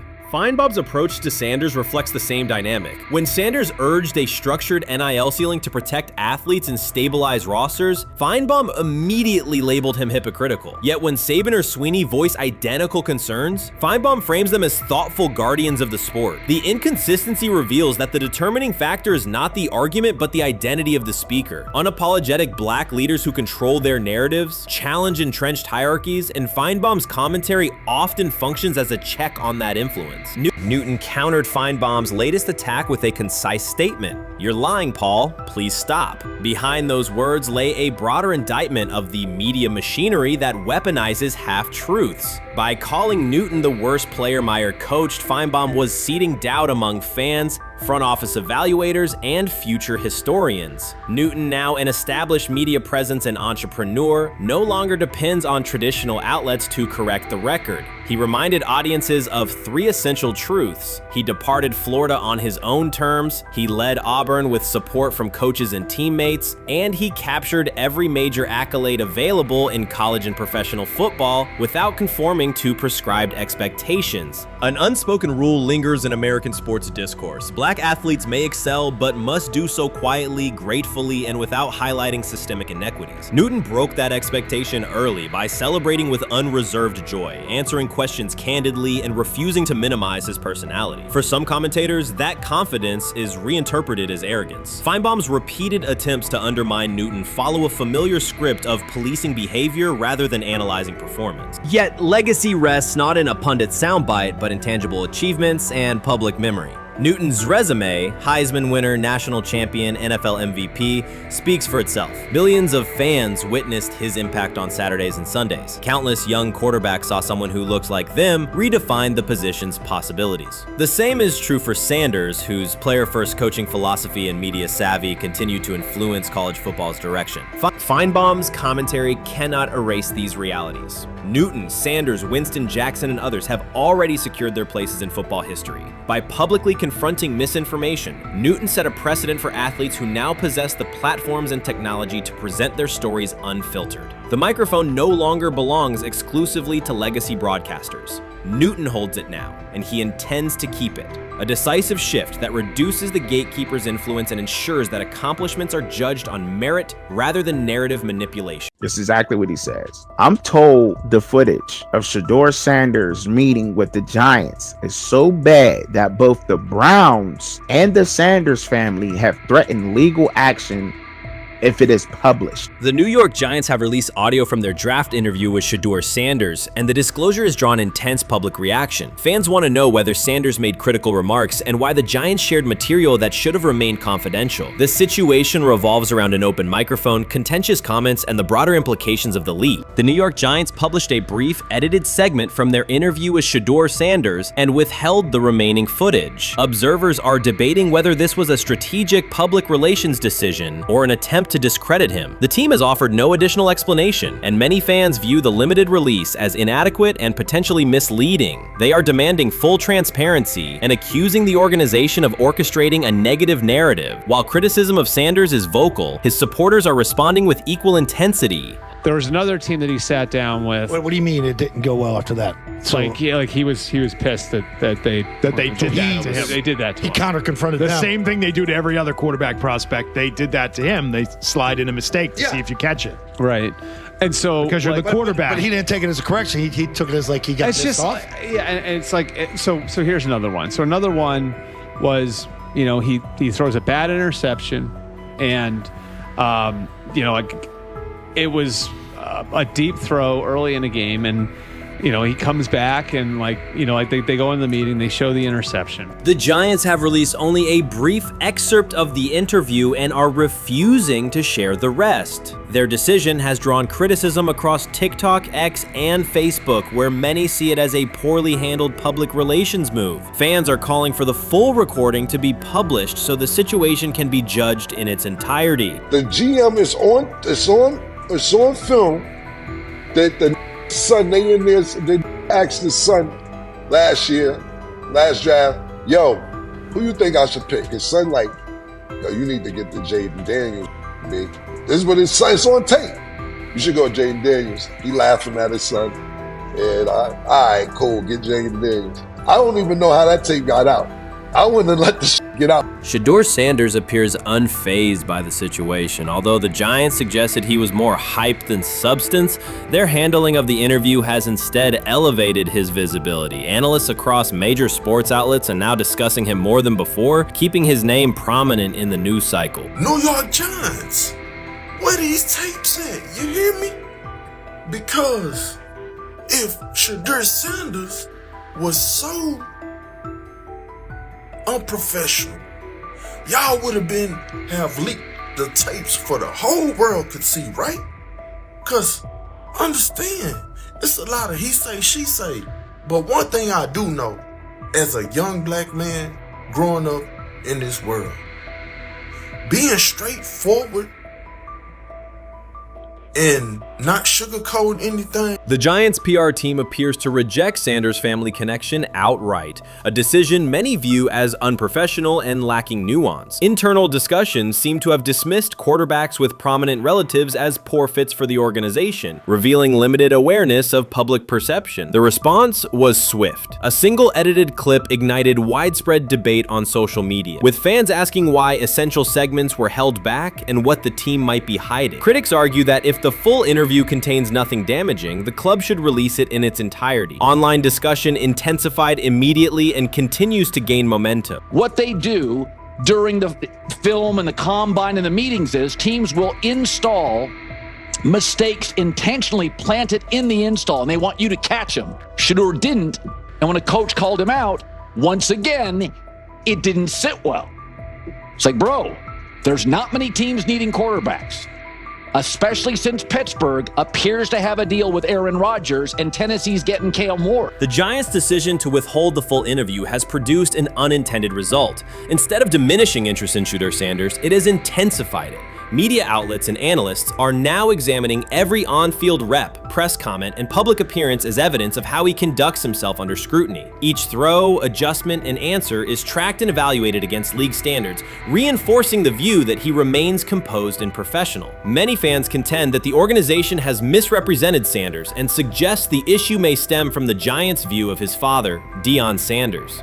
They see the partial release as an attempt to raise doubts about his character by association. That perception has only made his profile more compelling. The discussion has shifted from whether he deserves a high draft position to how effectively he withstands sustained pressure. Sanders is now regarded not just as a talented prospect, but as a symbol of resilience, central to debates about transparency and organizational strategy. Even if the Giants eventually provide more context, the visibility they have created for him is unlikely to fade. The most fun yet the most difficult thing I cover and we cover all year long is not games, it's the NFL draft. Because I've said this many times, you get lied to for a month to 2 months up to it. And so often during the draft, and every few drafts, there's a guy that really falls, precipitously falls. This year it was Shedeur Sanders, it's been Aaron Rodgers, it's been Dan Marino. Every few years somebody falls a lot. And so, but those stories don't come out until like the fall. Criticism of Shedeur Sanders from within the Giants organization has become increasingly public. Team communications appear focused on casting him as an overhyped prospect, whose character should be questioned,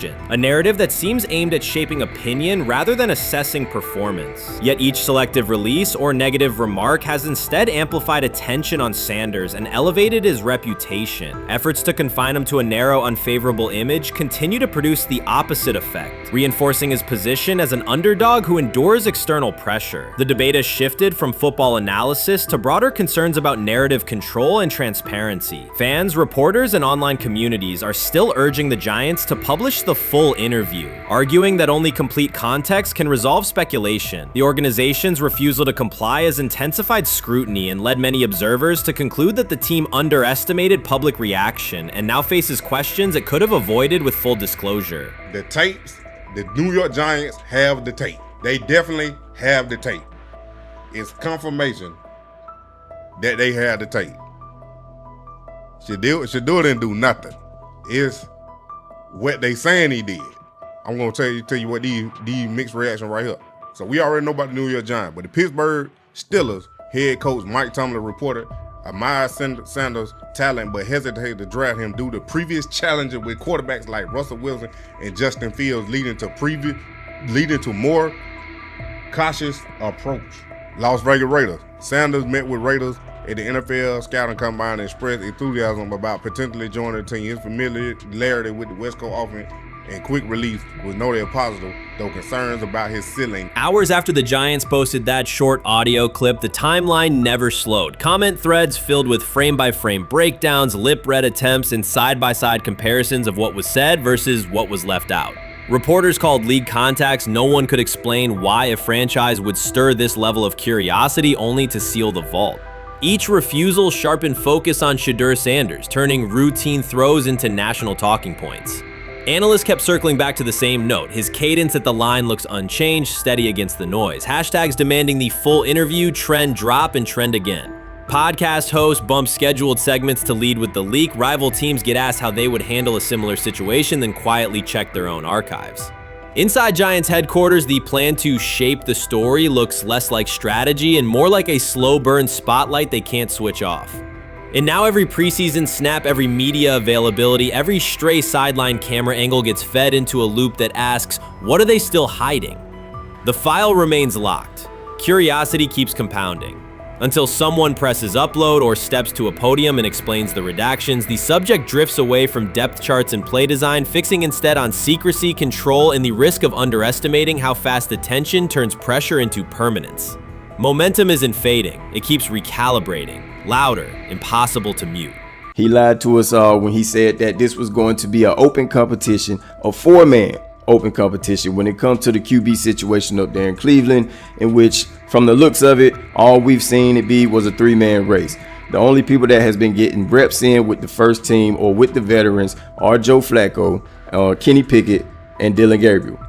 We've never seen my boy Shedeur Sanders get a chance to get in. Even with him doing the things that he has been doing up there, he has yet to get in with the... Shedeur Sanders was caught off guard by Coach Kevin Stefanski's recent remarks, which have sparked talk of bringing in another starting quarterback. Commentators are debating whether Stefanski's comments reflect eroding confidence in Sanders or a brief lapse in judgment, but the rookie now faces intensified scrutiny over his role. The Browns, we got an analyst that says that Shedeur Sanders should have some kind of a ban? Banishment of some kind? Come again? Say what? For what? And we've got, this would be more troubling. If I'm a Browns fan, and this is where we're going to start, potential dissension in the ranks of the front office and the coach. And over what? Quarterback. When a program's headline quarterback suddenly becomes the subject of sideline murmurs and quiet searches for replacements, the situation is unmistakable. It's a breach of trust. Shedeur Sanders, the passer who put Colorado back in national conversations with his production and profile, has just received a clear message that his job security is in question. Coach Kevin, the assistant previously considered to be in Sanders' corner, made remarks that ignited speculation about changing quarterbacks. Fans, analysts, and even Deion Sanders are now reassessing the team's unity and its true plan for the position. The comment was no accident. It was a deliberate signal that the staff may soon elevate a backup. For perspective, Shedeur Sanders did not step into ideal conditions last season. He was sacked so often that Colorado could have dedicated a locker to every opposing edge rusher who reached him. Could I possibly go to bat for Kevin Stefanski as a great head coach? No, I couldn't. Could you go to bat against him, saying he's a horrible head coach? No, I can't. I think that's why we fall in the middle. I think that's why in a lot of these discussions, and that's why a lot of the rankings, you see him right now in that 15 to 20 range, somewhere in that middle pack of NFL head coaches. I've said earlier, Kevin Stefanski has already been given more head coaches than any coach I've ever seen in Cleveland. Starting with the decision to move on from Baker and him clearly still having another level to get to in Tampa. Last season, Shedeur Sanders often had to operate behind an offensive line that provided minimal protection, yet he still delivered precise throws and critical drives. At times, he seemed to be carrying a struggling roster almost on his own. Despite the constant pressure, he never complained, never threatened to transfer, and never acted entitled. He remained with Colorado because he trusted the program, trusted his father, and believed in the team's larger mission. That loyalty is why Coach Kevin Stefanski's recent statement that the quarterback competition is wide open struck so sharply. The remark implies that Sanders' starting role is insecure, as though the player who absorbed countless hits while holding the offense together is simply another name competing with walk-ons and first-year athletes who are still learning the cadence. This goes beyond ordinary coach language about fostering competition. It introduces genuine uncertainty about the staff's confidence in Sanders and invites speculation that Colorado is actively assessing outside options through the transfer portal. By characterizing the position as vacant, Stefanski has planted seeds of doubt that could quickly evolve into rumors and undermine the stability of the locker room. I'm sorry, but when it comes to quarterback, I'm going to defer to my head coach, generally speaking, especially one with Stefanski's track record and how he's viewed across the league.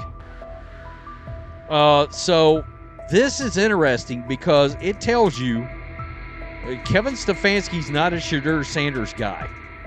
And it also tells us who made these picks. Exactly. The Cleveland Browns made a rather awkward decision in the NFL draft, opting to take quarterback Dylan Gabriel in the 3rd round, well before he was expected to fly off the board. Then 2 rounds later, the Browns took fellow quarterback Shedeur Sanders. So what exactly is going on? Discussion has begun about whether Colorado is actively evaluating another quarterback and preparing for life after Shedeur Sanders.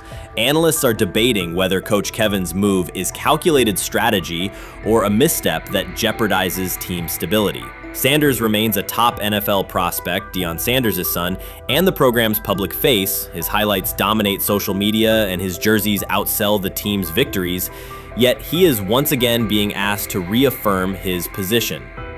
The issue is more than routine roster management. It intersects with the family dynamics that shape the program. By portraying the quarterback job as open, Coach Kevin signals to both Shedeur and Deion that the staff is willing to move on despite Sanders' stature. For Shedeur, sitting through film sessions while hearing talk of potential replacements adds an unwelcome layer of uncertainty to an otherwise proven resume. The decision may reflect a desire for a quarterback with a different profile, perhaps someone more mobile and system-oriented, rather than a dismissal of Sanders' accomplishments. So the Shedeur Sanders, I want to talk about this. So here's a prime example. Shedeur Sanders, they had 3-day mini camp for the Cleveland Browns. And now Jimmy Haslam actually has some money. The Bengals owners and the Rooneys are near the bottom of the league in net worth.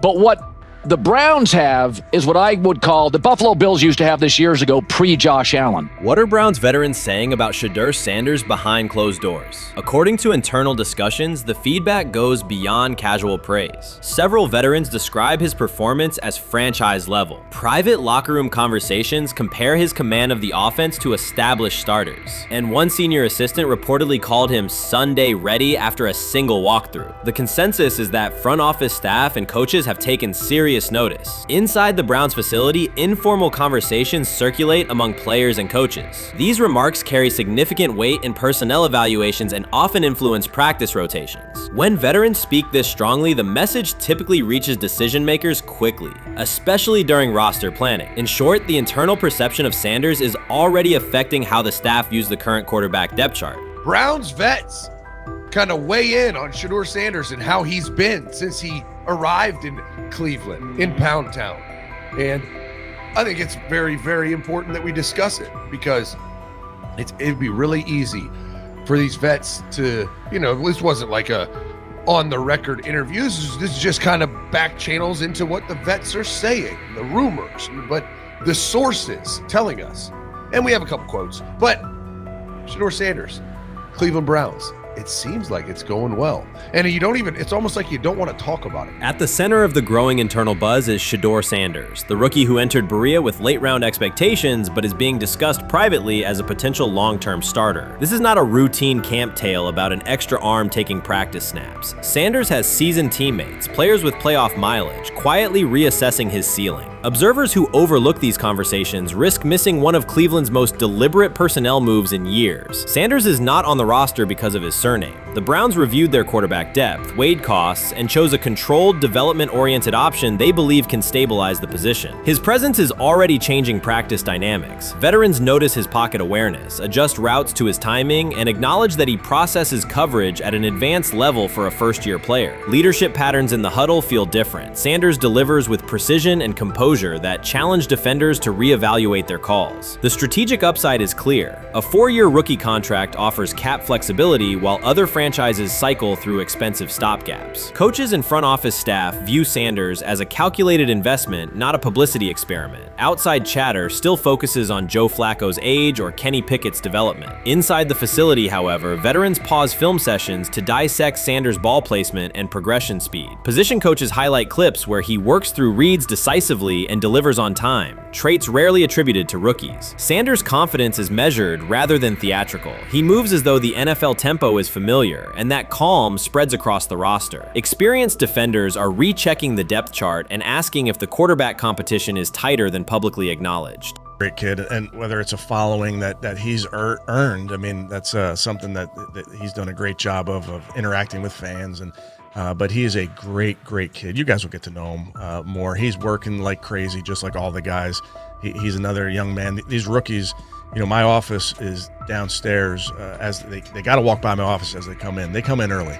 And Shedeur, just like all those guys, he's in there early. He's getting his work done. He has not yet secured the starting job. Evaluations so far come only from brief practice periods, no comeback drives, no national headlines, just steady execution in shorts and helmets. In a league that celebrates splashy debuts, Shedeur Sanders is earning trust rep by rep. Veterans typically withhold judgment until late in camp, yet several are already studying his footwork and timing, which suggests genuine respect. Inside the building, coaches sense that the Browns may have finally found a stabilizing presence at quarterback. Cleveland's recent history underscores why this matters. The team has started 9 quarterbacks over the past 2 seasons, an indicator of instability rather than depth. Sanders arrives with composure, arm strength, and a well-known surname, so any sign of readiness is magnified. Financial context also plays a role. The Browns are allocating a significant portion of the salary cap to Deshaun Watson, whose performance has not matched that investment. To manage costs, the front office signed 4 additional quarterbacks on low-impact contracts. Together, they account for far less than Watson's annual cap figure. If Sanders continues on his current trajectory, that structure could give Cleveland both competitive clarity and much-needed financial flexibility. He's the only person who's come out and say, hey, man, this dude look kind of good, man. Let me tell you what I heard. A lot of people reaching out to players in the locker room and stuff. To me, I think this is it's a red herring. Like, I'm supposed to suspend myself to disbelief that he was going to look bad. I've never expected him to look bad to start with.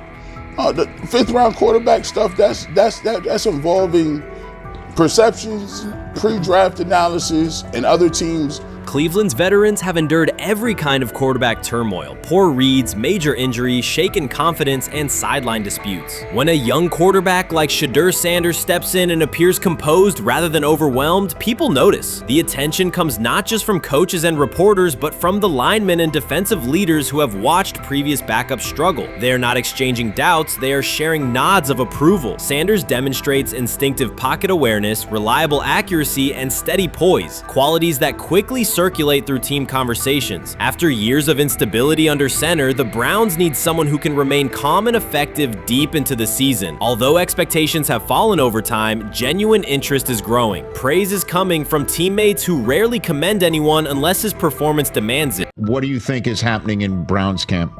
What do you think is going to happen there before I let you go, Lewis? I think it really does.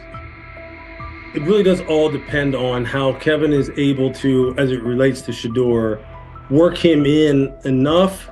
Well, one, Shedeur has to earn the right for Kevin and the staff to have discussions about, hey, we got to get him more reps with the 1s and 2s. We got to get him more reps with the 1s and 2s when we're going team period, not just walk through or not just 7-on-7 team. Louis Riddick reacted sharply on air after viewing practice footage from the Cleveland Browns. The clip showed quarterback Shedeur Sanders executing a string of precise throws while the Browns head coach watched with a broad smile. Riddick questioned whether the session was focused on evaluation or celebration, arguing that visible enthusiasm from the staff could cloud objective assessment of a rookie's progress. Earlier in the segment, Riddick's tone had been measured once the Sanders highlights appeared. He criticized the perception that a routine practice was being treated like a marquee event. He stressed that coaching reactions should remain subdued until performance translates into game situations. Riddick concluded by calling for accountability and asking the Browns to clarify how they plan to manage expectations for Shedeur Sanders as training camp continues. Couldn't imagine me myself saying, hey, you know what, as someone who has been at the very bottom to try and ascend to like some level of success, I could never imagine going, you know what would be really cool? I'm gonna play a joke on someone like this and make pretend that I'm a GM and I'm drafting you when actually I'm not, and then I'm gonna hang up and just giggle about it. Man, what the hell are we doing? Seriously, what are we doing when we think that that kind of crap is funny? I don't know. Trying to get likes on TikTok? I don't have the right words for it. Right, Lewis, I'm gonna say this. I don't have the right words for it. Few situations unsettle a former front office executive faster than watching coaches celebrate a rookie quarterback before pads come on in August. In Louis Riddick's view, the Browns staff did more than acknowledge promise. They acted as though they had already secured their franchise leader. Throughout the session, Shedeur Sanders delivered 40-yard throws off his back foot, ran crisp 2-minute drills, and displayed steadiness rare for a first-year player. According to reports, each successful rep drew audible admiration from the sideline, highlighting how quickly enthusiasm has escalated. When Riddick reviewed the same practice tape and heard the glowing comments, he challenged the reaction on live television. He argued that a few controlled drills should not override the methodical scouting and development work that normally guides roster decisions. Riddick's criticism focused less on Sanders' talent than on the evaluation process. He warned that comparing a prospect to established stars or joking about renaming the stadium creates pressure before the player has taken an NFL hit, faced a disguised coverage, or logged a preseason snap.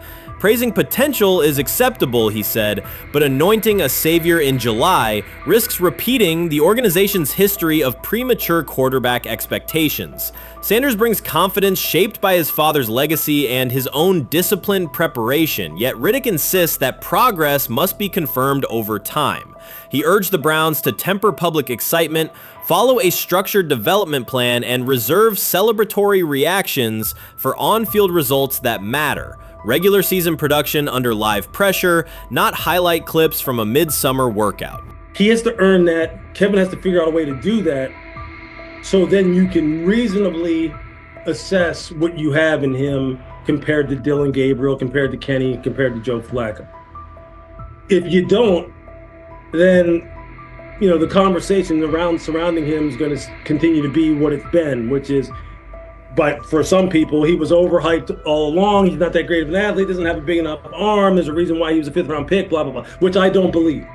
I believe if he is given enough reps, earns enough reps, and then is given enough reps in meaningful situations, he can throw the ball just as good as Joe, if not better, just as good as Kenny, if not better, just as good as Dylan Gabriel. After more than 2 decades in personnel and broadcast analysis, Louis Riddick was dismayed to see a franchise bypass basic evaluation standards after only a series of eye-catching minicamp throws. Reviewing practice footage from Cleveland, he observed Shedeur Sanders drilling 40-yard passes against uncovered receivers and running 2-minute sequences with poise. In Riddick's view, those reps, conducted without pads, contact, or a disguised rush, show arm talent but reveal little about how a rookie handles game pressure. Riddick said the Browns' reaction drifted from objective assessment to outright admiration. Multiple reports indicated coaches were sketching new concepts for Sanders during dinner and referring to dedicated Shedeur packages well before a padded practice. Even the veterans in the quarterback room showed no visible alarm, a sign that staff excitement had already reset the internal depth chart conversation. The analyst emphasized that his concern is not Sanders' skill set. He acknowledged the quarterback's arm strength, footwork, and composure, but rather how quickly the club appears willing to declare him its long-term answer. Riddick cited several past prospects who received similar midsummer acclaim only to stall once real competition began. Given Cleveland's long history of quarterback turnover, he argued the organization should focus on incremental milestones, processing post-snap reads, surviving live pass rushes, and rebounding from mistakes on Sunday afternoons. Riddick urged the Browns to temper expectations and follow a structured development plan so Shedeur Sanders can progress without undue pressure. One coach reportedly admitted he replayed Tuesday's scrimmage film so often that he lost sleep, an anecdote Riddick offered as proof that enthusiasm is already outpacing reality. All asking now is what is going on with Shedeur Sanders, and so the floor is yours. Maybe you can make sense of this free fall with what was at one point the top-rated quarterback in this draft class. Yeah, Shay, I think at this point in time, this really isn't a football discussion any longer. This is a personal discussion. This is about it's a fit discussion. It's whether or not teams are just comfortable with everything that comes along with Shedeur in terms of who he is as a person, all the people that are surrounding him in terms of his inner circle, and whether or not teams deem that to be something that they're comfortable with. Right or wrong, that's the only conclusion you can really come to at this point. Louis Riddick voiced an escalating concern during the segment. Having witnessed numerous quarterback setbacks in his career, he worries another may be forming, not because Shedeur Sanders lacks talent, but because the praise around him is growing without restraint. Sanders has simply attended practice, delivered accurate passes, led the huddle, and shown the composure expected of an NFL player. Riddick fears the Browns' reaction, treating routine drills as proof of long-term success, risks setting premature expectations. He cautioned that the organization seems ready to celebrate a franchise savior before Sanders has taken a competitive snap, noting that such early adulation has derailed promising prospects in the past and could impede Sanders' measured development. Chris Carter's televised assessment of Shedeur Sanders triggered immediate pushback from Cleveland fans, local media, and even several Browns veterans. Carter dismissed Sanders, a 5th-round pick, as unprepared to start and framed the growing interest around him as purely a byproduct of surname recognition. Since that segment aired, practice reports have told a very different story. Observers inside the Browns facility describe a rookie quarterback who is closing the gap on Kenny Pickett and Dillon Gabriel with surprising speed. Sanders first turned heads in rookie minicamp by directing the huddle with a calm that belied his inexperience. Position coaches reported that he rarely repeated mental errors during installation periods, a trait they rank highly when grading young quarterbacks. In organized team activities, he showed consistent timing on intermediate routes, kept turnover numbers low in 7-on-7 periods, and demonstrated early command of Kevin Stefanski's protection calls. That steady execution earned him a handful of first-team snaps, reps that would ordinarily have belonged to Pickett by default. By mandatory minicamp, the rotation had shifted again. Practice notes from beat reporters detail the rise in Sanders' workload each day. Red zone series against the starting defense, 2-minute drills, and full field scrimmage possessions in which he checked out of called plays when fronts dictated it. Mary Kay Cabot, initially skeptical Sanders would challenge for game day snaps in 2025, wrote after consecutive sessions in mid-June that his footwork, release speed, and pocket management had, quote, meaningfully tightened since rookie camp. Her tone marked a clear departure from early spring projections that labeled Sanders a long-term developmental project. The broader quarterback context in Cleveland magnifies that progress. Deshaun Watson's availability and form remain uncertain after 2 injury-interrupted seasons, while Pickett's transition from Pittsburgh has been uneven. Dillon Gabriel's arm strength is evident, but coaches continue to stress hesitation in his full-field reads. Against that backdrop, Sanders' quick decision-making and mechanical efficiency have begun to look less like a pleasant surprise and more like the roster's most reliable short-term plan. Inside the locker room, acceptance has followed performance. Wide receivers cite Sanders' ball placement on outbreaking routes, noting that the ball routinely arrives on the upfield shoulder, a small but essential detail that allows for yards after the catch. Offensive linemen appreciate his pocket awareness. Joel Bitonio remarked privately that Sanders slides up instead of bailing when edge pressure flashes. Defensive backs say his eye discipline forces them to hold coverage longer than they expected against a rookie. Such cross-positional respect develops only when day-to-day tape shows tangible improvement. The reaction to Carter's critique highlights a recurring double standard applied to young black quarterbacks. Traits celebrated as swagger or confidence in other players were labeled arrogance when associated with Sanders, yet the quarterback himself has not responded publicly. There have been no subtle social media jabs, no mention of critics in interviews, only repeated references to competing for every rep and learning from veterans. That measured approach, combined with hard evidence from practice, has softened earlier doubts among coaches who prioritize demeanor as much as arm talent.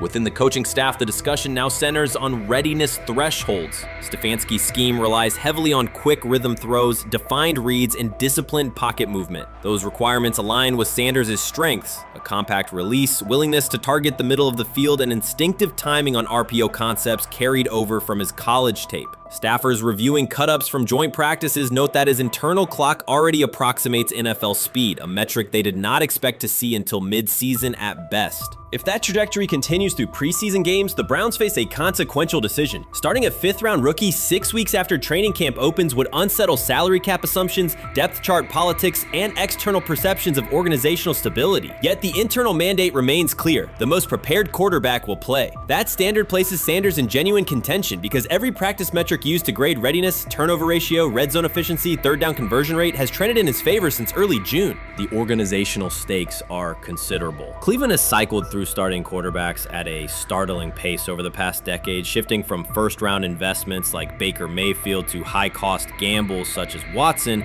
each move packaged as the long-awaited solution. A rookie chosen outside the first 100 picks ascending to the top of the depth chart would challenge long-held league assumptions about draft pedigree and opportunity. It would also validate the evaluation philosophy that prioritized Sanders' intangibles: processing speed, leadership presence, over conventional arm strength thresholds that pushed him down the draft board. Carter's televised remarks now sit awkwardly alongside daily updates from Berea. His critique relied on pre-draft labels and the presumption that a late-round passer with a famous father would need a redshirt year. Practice film contradicts that stance. Sanders checks protections at the line, manipulates safeties with shoulder fakes, and has reduced turnover-worthy throws and full-speed sessions to single digits. Statistics normally cited for veteran backups, not rookies. The longer that evidence accumulates, the more Carter's comments appear rooted in legacy bias rather than objective performance review. None of this guarantees Sanders will open the season under center. Preseason defenses test quarterbacks in ways practice cannot. Defensive coordinators will disguise pressure and boundary rotation to force late decisions. Sanders must show he can adjust protections and exploit mismatches without the benefit of a controlled environment. Yet within the Browns facility, the conversation has shifted from if he will be ready to when. Quiet confidence from Amari Cooper and other veterans suggests they believe Sanders can steady an offense searching for consistency more than highlight reel heroics. Sanders' rise also affects long-term roster calculus. If he earns the job and performs competently, Cleveland gains starter-level production on a cost-controlled rookie contract, freeing cap space allocated to other positions. That scenario could reshape roster-building strategy in a division featuring Joe Burrow and Lamar Jackson, quarterbacks whose contracts consume significant percentages of team payroll.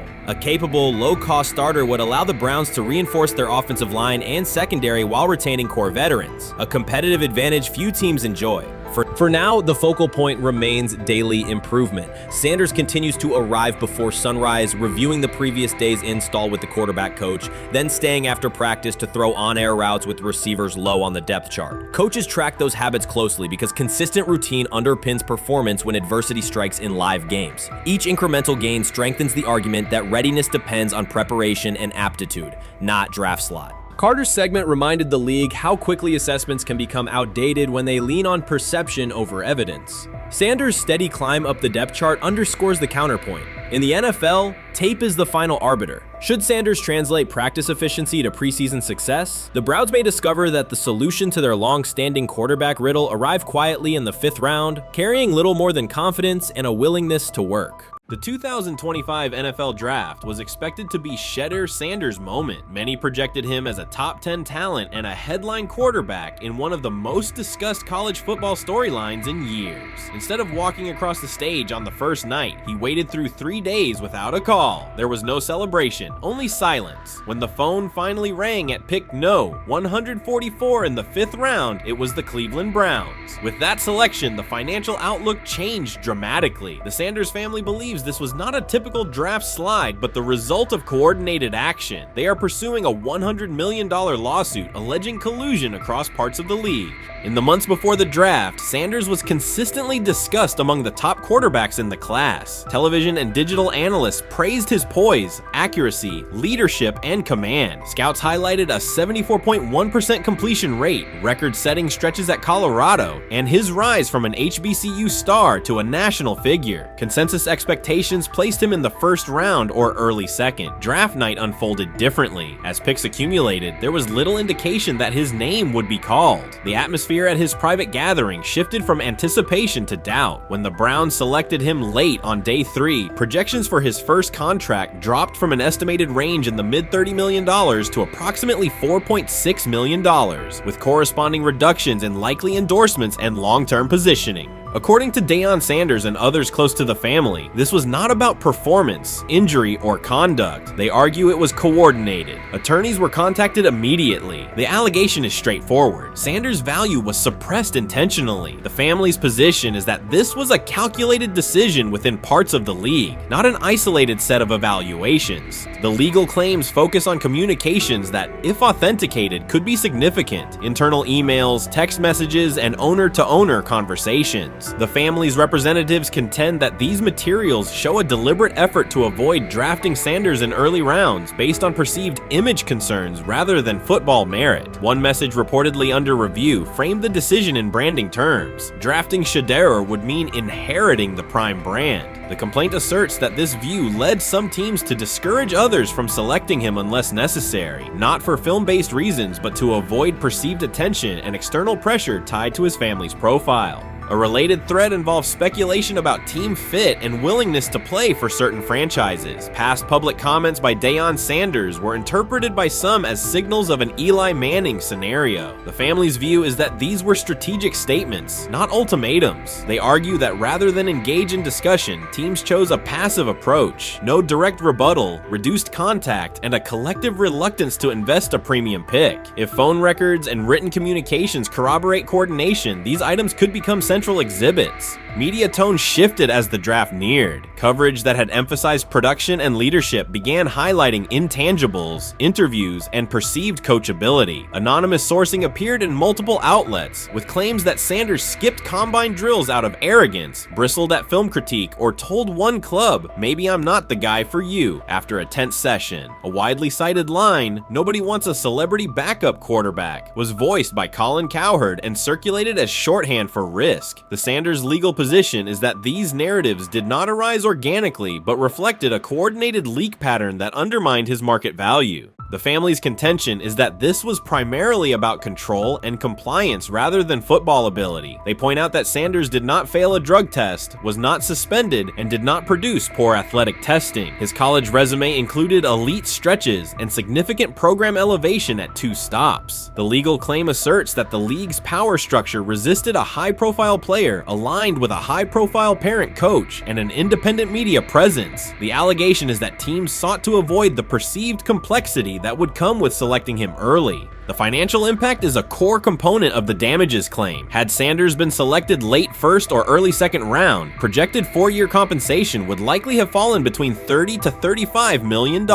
with immediate access to higher tier endorsement opportunities and the brand leverage that accompanies a franchise quarterback designation. As a 5th round pick, the initial contract value is a fraction of that total, and associated off-field opportunities are typically narrower. The suit reportedly seeks not only lost salary, but also the broader economic value linked to draft position, sponsorships, licensing, and the visibility that accelerates an early career trajectory. The filing's scope, as described by sources close to the family, extends beyond the league office. It may involve media outlets, scouting firms, and specific executives if discovery shows coordination or materially false statements that affected value. The argument is that the draft slide harmed not only Shedeur, but also the broader Sanders brand, affecting perceptions of Deion Sanders as a recruiter, coach, and public figure. The family's view is that narrative construction around brand risk and celebrity backup produced a measurable economic and reputational loss. If a court authorizes discovery, the process would likely compel emails, internal draft notes, and message archives from teams and third-party intermediaries. Subpoenas could be served on media organizations for sourcing records related to anonymous quotes. That level of transparency would be unusual and could reveal how information flows during pre-draft periods. The legal theory moves beyond a single player's evaluation to the draft's integrity, whether owners or executives acted in concert to reduce a prospect's value for reasons unrelated to football performance. The league has not publicly addressed these specific allegations. Background comments from executives characterize the claims as overreach. The family's camp maintains they have documentation sufficient to proceed. The comparison points referenced by observers include Deflategate, Spygate, and the Colin Kaepernick grievance, not because the facts are the same, but because of the potential scope, policies, practices, and the balance of power between the league and individuals challenging its processes. Another dimension of the dispute involves how the NFL perceives Deion Sanders, Coach Prime, and the autonomy he promotes. He built a large media footprint around his programs at Jackson State and Colorado, elevated his players' profiles, and spoke openly about fit and leverage. The family contends that this visibility, combined with statements about preferred destinations, triggered resistance. The complaint frames the response as a preference for compliance and predictability over independent branding and public negotiation. The suit also addresses the pre-draft decisions that critics point to, skipping the Senior Bowl, declining full workouts at the NFL Scouting Combine, and candid interviews about team fits. The family characterizes these as strategic choices commonly made by top prospects, not evidence of entitlement. Their view is that similar decisions by other players did not produce the same narrative because those players fit more comfortably within league expectations. The risk calculus is clear. Bringing a suit of this magnitude invites professional consequences. The family acknowledges that some within the league may react negatively. Their position is that the principle at stake, transparent and fair valuation, warrants the risk. The message they intend to send is that manufactured narratives and coordinated devaluation should face scrutiny, particularly when they affect earnings, opportunity, and reputation. If the case advances, several outcomes are possible. The court could find insufficient evidence of coordination, limiting the scope to individual judgments protected as opinion. It could also find enough to proceed to broader discovery, which would have implications beyond one player, including potential changes to how teams document evaluations and how media handle anonymous sourcing close to the draft. Agents might push for reforms, including clearer guardrails around leaks and standardized prospect communication records. For now, Sanders is working within the Browns structure. He has avoided public escalation beyond confirming focus on preparation and development. The lawsuit is a separate track managed by counsel. This dual approach, professional routine on the field and legal action off it, reflects the family's strategy. They intend to contest the process they believe harmed him while meeting club expectations day to day. The core allegations remain consistent across their statements. A talented quarterback saw his draft value suppressed by coordinated behavior tied to branding concerns and public positioning rather than football merit. Media narratives amplified that shift, and the result was a substantial, quantifiable loss. The remedy sought includes compensation and a measure of accountability that could deter similar conduct. Whether the claims are ultimately proven will depend on documentation and testimony. If emails, texts, and call logs substantiate coordination, the impact could be significant, prompting policy review around pre-draft communications and media engagement. If not, the case may narrow to disputes over opinion, perception, and the gray areas of scouting. Either way, the filing signals a willingness to confront entrenched practices and to test in court how far the process extends beyond film and interviews. This situation has moved from speculation to litigation. It addresses control, image, and power in a system that influences careers and compensation. It also underscores how public narratives can shape market outcomes. Sanders' path now has two tracks: earning opportunities on the field in Cleveland and seeking redress off the field for what the family views as an avoidable and orchestrated loss. The questions at stake are larger than one draft slot. They touch on how the league values independence, how information is weaponized, and what recourse exists when a player believes the evaluation moved from football to optics. The answers will emerge through practice reps and, potentially, through discovery and a courtroom record. Grab hold of the starting job. Yes, but I don't think we're going to know which one until we get deep into August. Now, I think we tracked the reps everybody was getting at practice throughout the OTAs and minicamp, but when you talk to people there, they just want to make sure everybody got what they needed. And that, Kenny Pickett, we find out if he has the goods to be the starter. Joe Flacco, they back him off a little bit. He's 40. He may not need as much. The rookies, Shedeur Sanders and Dylan Gabriel, what do they need to learn to make the transition from the college game to the pro game? That's what the spring was about for the Browns quarterbacks. Now, Shedeur Sanders has moved from social media celebrity to on-field standout, and ESPN now lists him among its first-team candidates. Reactions are split. Some fans are impressed while others are skeptical. Whether this reflects Deion Sanders' long-term strategy or simply Shedeur's rapid development, the story is drawing widespread attention. Here's a look at what led to this moment. They never planned on taking him. The problem is, like Ocho Cinco said, you got somebody that has endeared himself to the locker room. And guess what? The difference between him and Tim Tebow, the biggest one, is he can play. He can throw the ball. Tim Tebow running around being an H-back. He can throw the ball. And he's done everything he needs to do. He ain't saying nothing. He ain't rocking the boat. He ain't mad about the reps. He ain't mad about none of that. All the people out there want to see is this, like Tyver said earlier. We want to see what he can do with Jerry Jeudy. Online reactions are sharply divided. Some fans strongly support Sanders, while others argue he is overrated. Traditional analysts cite statistics and claim his recognition comes mainly from his father's name. Sanders supporters are actively celebrating his rise and already predicting a future NFL career. Sports media outlets have made his candidacy a central topic of debate. The discussion now extends beyond statistics and victories to include his marketability, public image, and on-field presence. Sorry, is Shedeur Sanders going to get a chance to win this job? Do you believe he gets a legit shot to win this job? Listen, I think, first of all, the action's going to really start in training camp. Like, forget all the OTA stuff. You don't win a job in OTA. The real action starts in training camp. And just like Shedeur said, during the minicamp, when it's time to take your reps, you got to make the most of it. Because I think early on, there's going to be a lot remember, Joe Flacco didn't hardly practice in OTAs and mini camps because they were giving the young guys. Right. So when he gets his opportunity, he's going to have to make the most of it. Analysts are closely reviewing game footage to evaluate Sanders' decisions and mechanics, while others examine his social media activity to see how he balances content creation with quarterback duty. Shedeur Sanders' placement on ESPN's early first-team list has taken over the college football conversation. Supporters circulate his highlights and argue that his on-field production and leadership justify the honor. Skeptics claim the recognition relies too heavily on his family name and question whether his resume is strong enough for first-team status. Analysts are rewatching game footage to assess his reads, accuracy, and pocket presence, while others examine how he balances a high-profile social media presence with quarterback responsibilities. The debate has pushed other storylines, such as conference realignment and NIL issues, into the background, leaving fans and commentators focused on Sanders' performance, marketability, and overall impact on the sport. I'll keep saying it. I believe Shedeur Sanders should play more games than any other quarterback on this roster this year, because he's the only guy that I look at and say they might have something here. Because I'm telling you right now, they left night one of the draft saying we are taking our quarterback next year. So it's on Shedeur or Dylan or Kenny, probably not Joe, to change their mind. To change their mind. But you got to find out.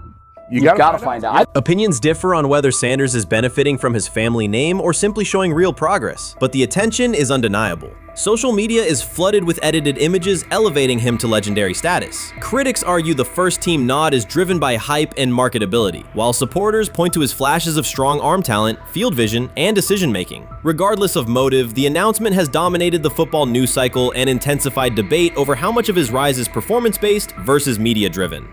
Highlight reels rarely show Sanders' turnovers, late-game mistakes, or inconsistent stretches. Being named to a first-team watch list suggests sustained dominance, something Sanders has displayed only in flashes. His selection appears driven as much by brand recognition and media appeal as by performance. ESPN's decision has intensified debate. Data-driven critics post statistics that question his resume, while passionate supporters predict awards and future NFL success. Commentators recall a time when first-team consideration required years of proven excellence. Yet many fans already see the announcement as confirmation that Sanders is on track for major college football honors. Shedeur Sanders has earned first-team reps when training camp commences later in July. I'm not saying like he's the first guy up when you do 11 on 11s, day 1, 2, 3, 4, 5 at training camp. I'm not necessarily saying that.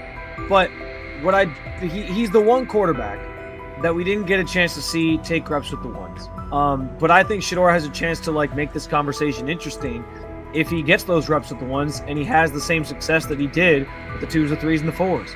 I have confidence he can show you something, but I got to see it. We all got to see it before we can actually judge that. Some believe Deion Sanders is already preparing for an award ceremony, while others are furious, threatening to protest ESPN's credibility over Shedeur's first-team mention. Critics argue that honoring Sanders without a full season of elite play undermines college football standards. Supporters insist his performance and profile justify the recognition. The debate reflects a broader clash between traditional merit-based evaluation and modern brand-driven visibility. In today's landscape, first-team consideration is no longer only about statistics. It also involves marketability and audience engagement. Whether welcomed or rejected, Sanders commands attention and embodies the sport's shift toward both performance and personal brand.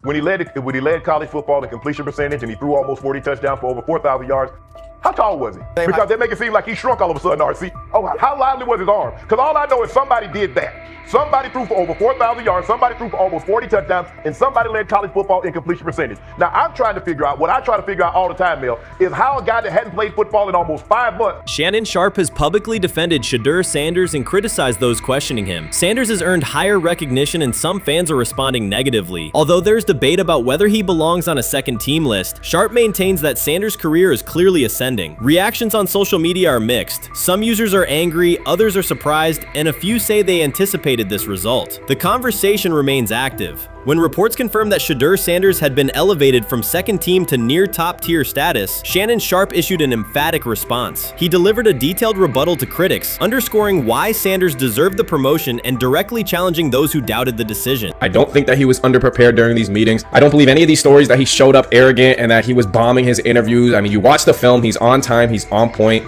You watch his interviews, he answers like a 10-year NFL veteran. Like, he's clearly dominating OTAs. It's every single day there's a new report of how well he's doing for the Browns in OTAs. And I mean, you can say what you want, it's just OTAs. Okay, if that's your new narrative, then he's doing exactly what he needs to be doing. He's on point, he's on time, he's getting the respect of his teammates, and he's making plays. So we're gonna see years down the line, something's gonna come out that I don't know what exactly it was, but something will come out. Critics have been waiting for an opportunity to dismiss Sanders. They labeled him overrated, accused him of benefiting from nepotism, and claimed his profile came only from his last name and polished image. Within their own echo chamber, they cited every game in which he fell short of huge passing numbers as validation of their doubts. Since Sanders has begun receiving formal recognition, criticism has escalated. A wave of self-appointed analysts is dissecting his throwing mechanics and team role, and many online commentators now argue that his promotion reflects deeper problems within the sport. Shannon Sharpe rejected each criticism directed at Shedeur Sanders. During the broadcast, he turned a routine segment into a detailed examination, acting as presenter, interrogator, and fact-checker. Sharpe walked viewers through game film, season statistics, and scouting reports to show why Sanders merited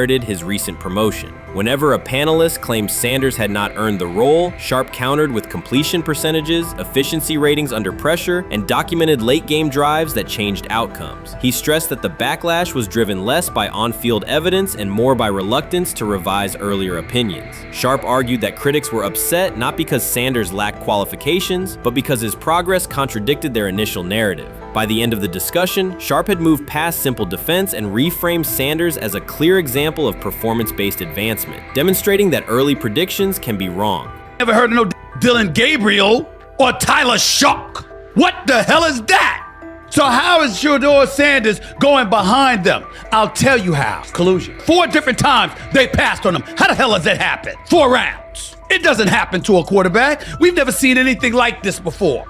Shedeur Sanders with the watch. Shedeur Sanders with his bravado. Shedeur Sanders with this supposed arrogance or whatever. Shedeur Sanders' advancement did not happen by chance. While detractors questioned his resume online, he continued to prepare, attend every practice, and deliver accurate throws under pressure. The contrast between his output and the complaints directed at him has been stark. Some critics even argued the selection committee was, quote, biased toward performance, as if rewarding strong play were improper. Rumors quickly followed. Certain commentators speculated that a public relations push from the Sanders family must have influenced voters, suggesting everything from coordinated media strategies to alleged favors for coaches. None of these theories addresses the basic point. Sanders earned his promotion through consistent production, poise in the pocket, precise ball placement, and efficient decision-making. Shannon Sharpe highlighted these facts during his response. He noted that Sanders' performance metrics justify the recognition and emphasize that resistance to the move stems more from prior prejudice than from substantive evaluation. For Sharpe, the goal was clear: present the data, challenge unfounded claims, and correct the narrative. The discussion, therefore, became a broader statement about acknowledging merit and abandoning outdated assumption. Colin Cowherd defend college basketball coaches who have gotten a DUI, come to their defense and say they didn't need to be fired, that they deserve a second chance. But Shedeur Sanders drives 40 miles over the speed limit, gets a one-on-one ticket, and Colin Cowherd comes on his show today and says he's out on Shedeur Sanders. He's seen enough. He can't support him anymore.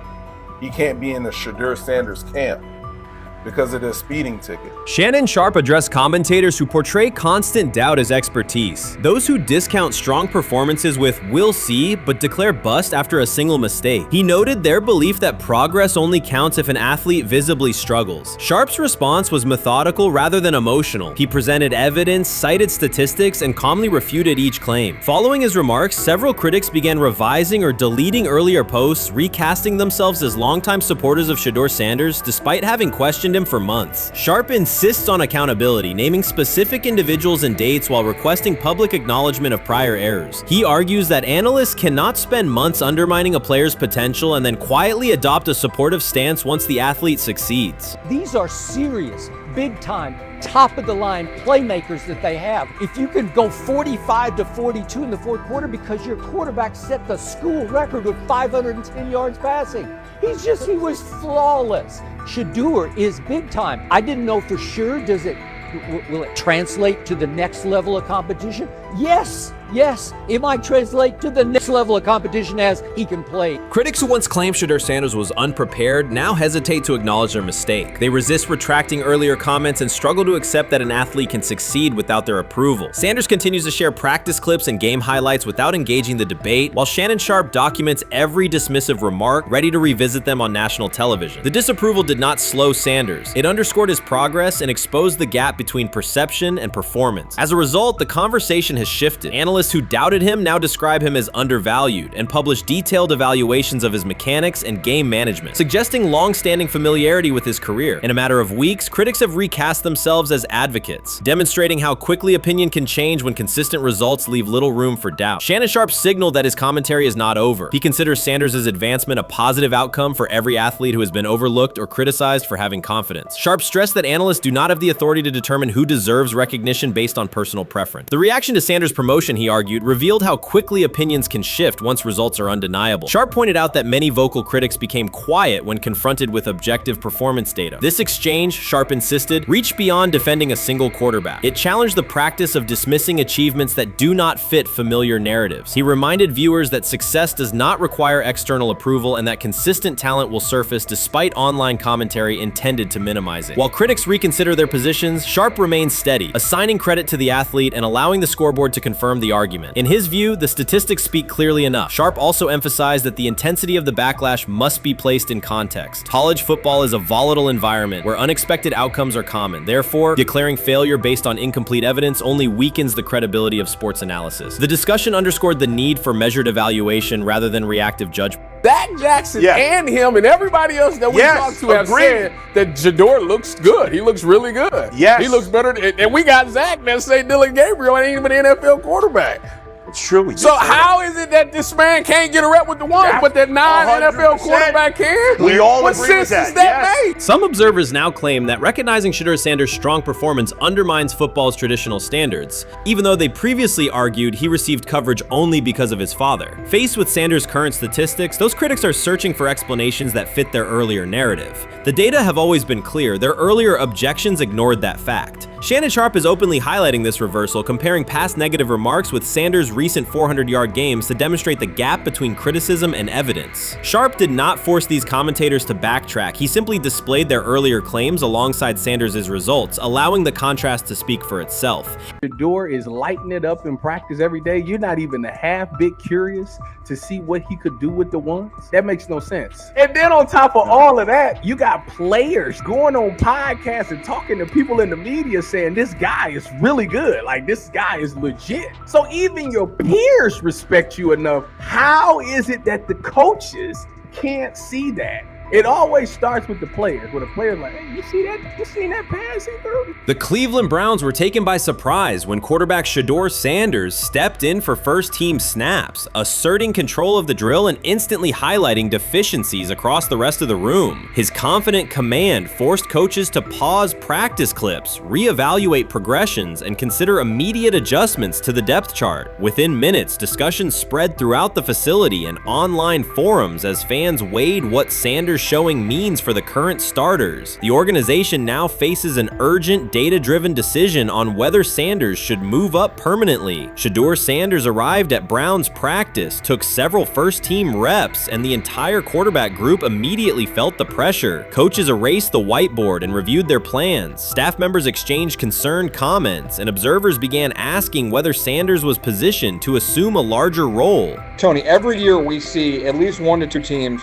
They were in last place in their division the year before. No one thought they'd be good, and then they were good. It almost seems like no one's even assuming the Browns can be that, but we see it happen every year. And I get the quarterback stuff, but like, correct me if I'm wrong, Tony. The Browns are trying to run the football, play good defense, not turn the ball over in the passing game, and try and take advantage when they can, correct? That's what they're trying to do.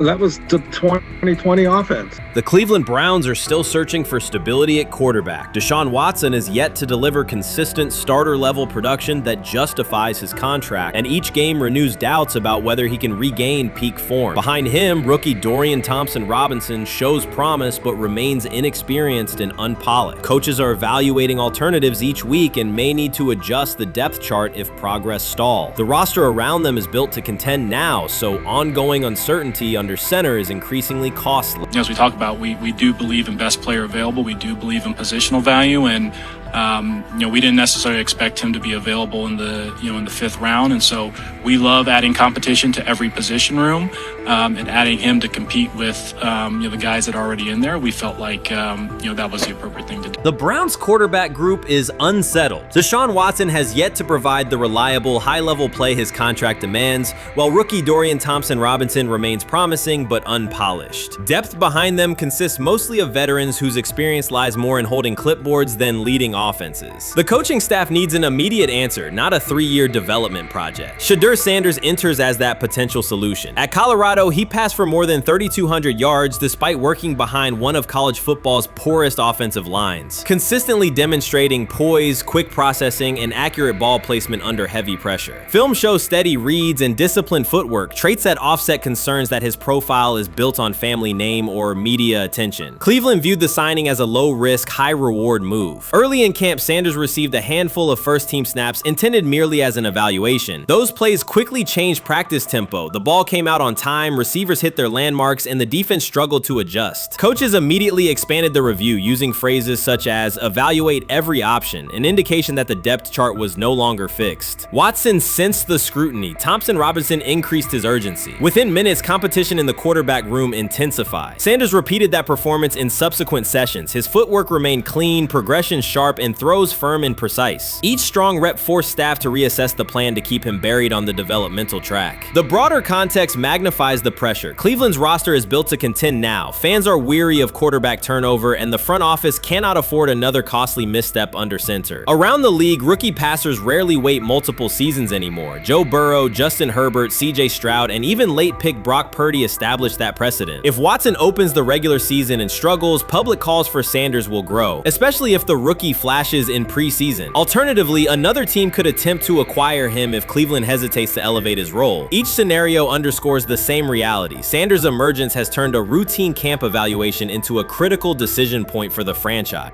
And we saw Dillon Gabriel go 11-11 with the first team, Shedeur Sanders go 11-11 with the second unit. So that was really the big wrinkle today.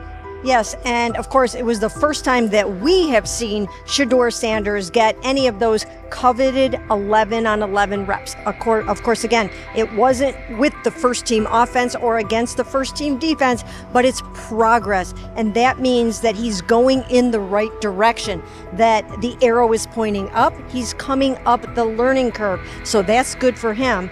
And I actually thought just overall, he had a better day than Dillon had today. He completed more passes. He was more on point. In fact, in that 11-on-11 period, he threw a near touchdown. Desperation can push franchises toward aggressive decisions, especially when their quarterback options appear unconvincing or outdated. One scenario now emerging is that Sanders earns enough confidence to take full preseason reps with the starters, forcing Cleveland to revisit a depth chart it believed was settled at the beginning of July. His practices demonstrate that the excitement around him is grounded in measurable performance. Accurate, high-velocity passes against first-team defenses, and confident command of the huddle. Each strong outing also heightens league-wide interest.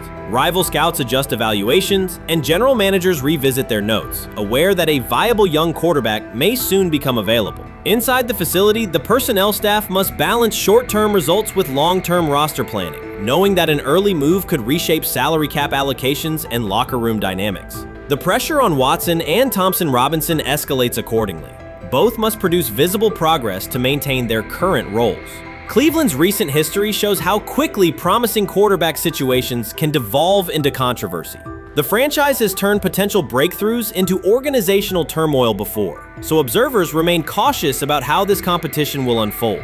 While much of the NFL community attended the ESPYs in Los Angeles, Shedeur Sanders spent the day in Cleveland with families recovering from a residential explosion. He did not seek cameras or a red carpet appearance. He chose to be present in a neighborhood working through loss. Weeks earlier, an explosion at the Rainbow Terrace Apartments in the Garden Valley neighborhood displaced more than 100 residents. Local officials reported that 42 families were left without housing. A father suffered burns over most of his body and remained in a coma. His two young young children were hospitalized in critical condition. The damage extended beyond structures. Families lost possessions, stability, and routine. Cleveland City Council member Richard A. Starr described the moment as a family fighting for its future. Outside of local reporting, national attention was limited. Sanders decided to go to the site, meet residents, and help organize a day focused on relief and connection. The decision drew questions almost immediately. Some asked why he was not at the ESPYs, others questioned his motives. Sanders did not respond with counter-arguments. He explained simply that he felt an obligation to be present and that he would act on that conviction. This was not a team-scheduled appearance. He promoted the gathering himself, arrived without ceremony, and spent the day with residents. His approach emphasized listening, participation, and time.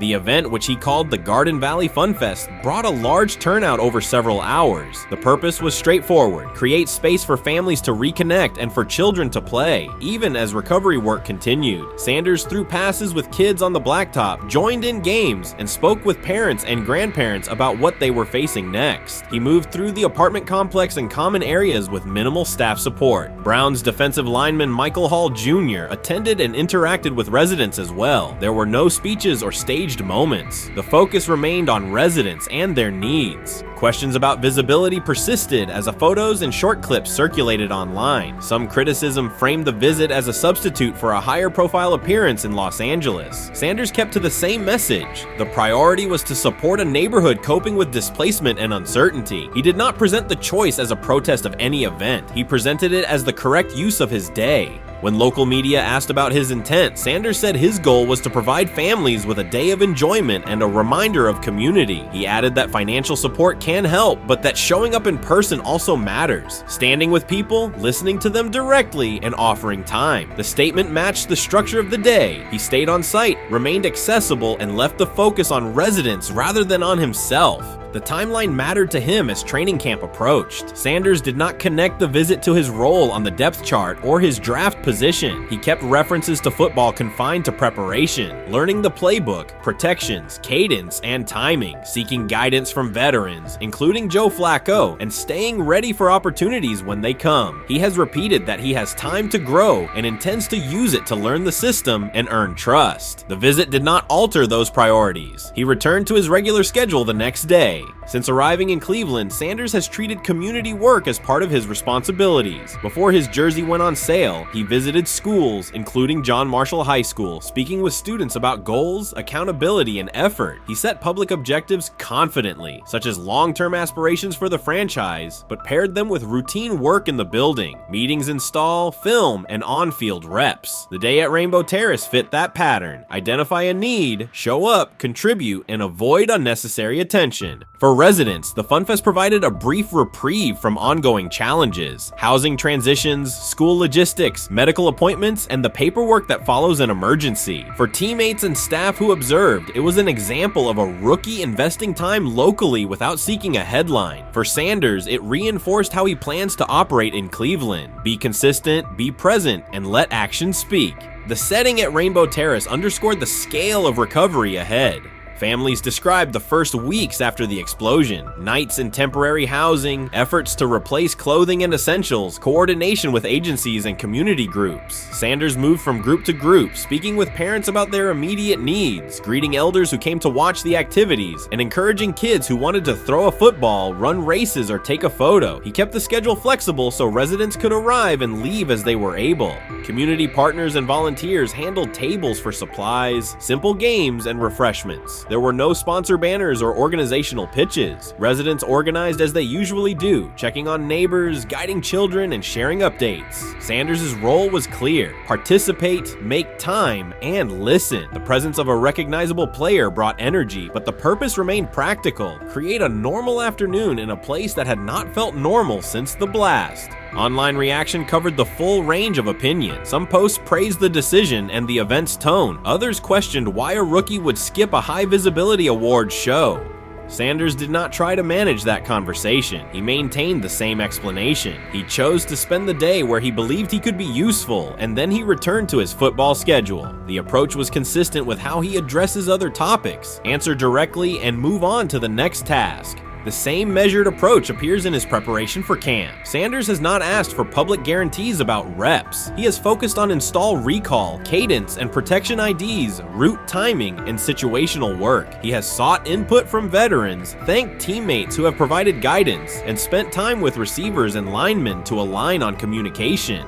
Coaches have emphasized that the quarterback competition is a process, and Sanders has accepted that framework. His emphasis remains on readiness. None of this overshadows the experience and resumes of other players on the roster. It does provide a clearer picture of how Sanders operates as a professional. He separates off-field actions from promotional efforts. He keeps football preparation focused on what he can control. He communicates with teammates across position groups so that timing and expectations are shared. He does not try to steer attention in his favor. He tries to make steady progress. The day in Garden Valley was one example. He arrived without a speech, stayed for hours, and left without an announcement. He did not ask for recognition. He offered time. Residents responded in kind. Kids lined up for catches and races. Parents and grandparents asked about camp and wished him well, and neighbors coordinated rides and schedules around the event. The atmosphere felt like a neighborhood gathering, not a media production. Local leaders who were present or who spoke later emphasized that recovery will take months. Families will continue to navigate housing, healthcare, and daily logistics. Events like the Fun Fest do not resolve those issues, but they help sustain community connections and morale. Sanders' contribution was to create a space for that to happen and to treat the day with the same seriousness he applies to practice, plan, execute, and keep the focus where it belongs. As the preseason approaches, Sanders will continue to compete for opportunities on the field. He has said he will be prepared when called upon, and that he understands the importance of mastering details before focusing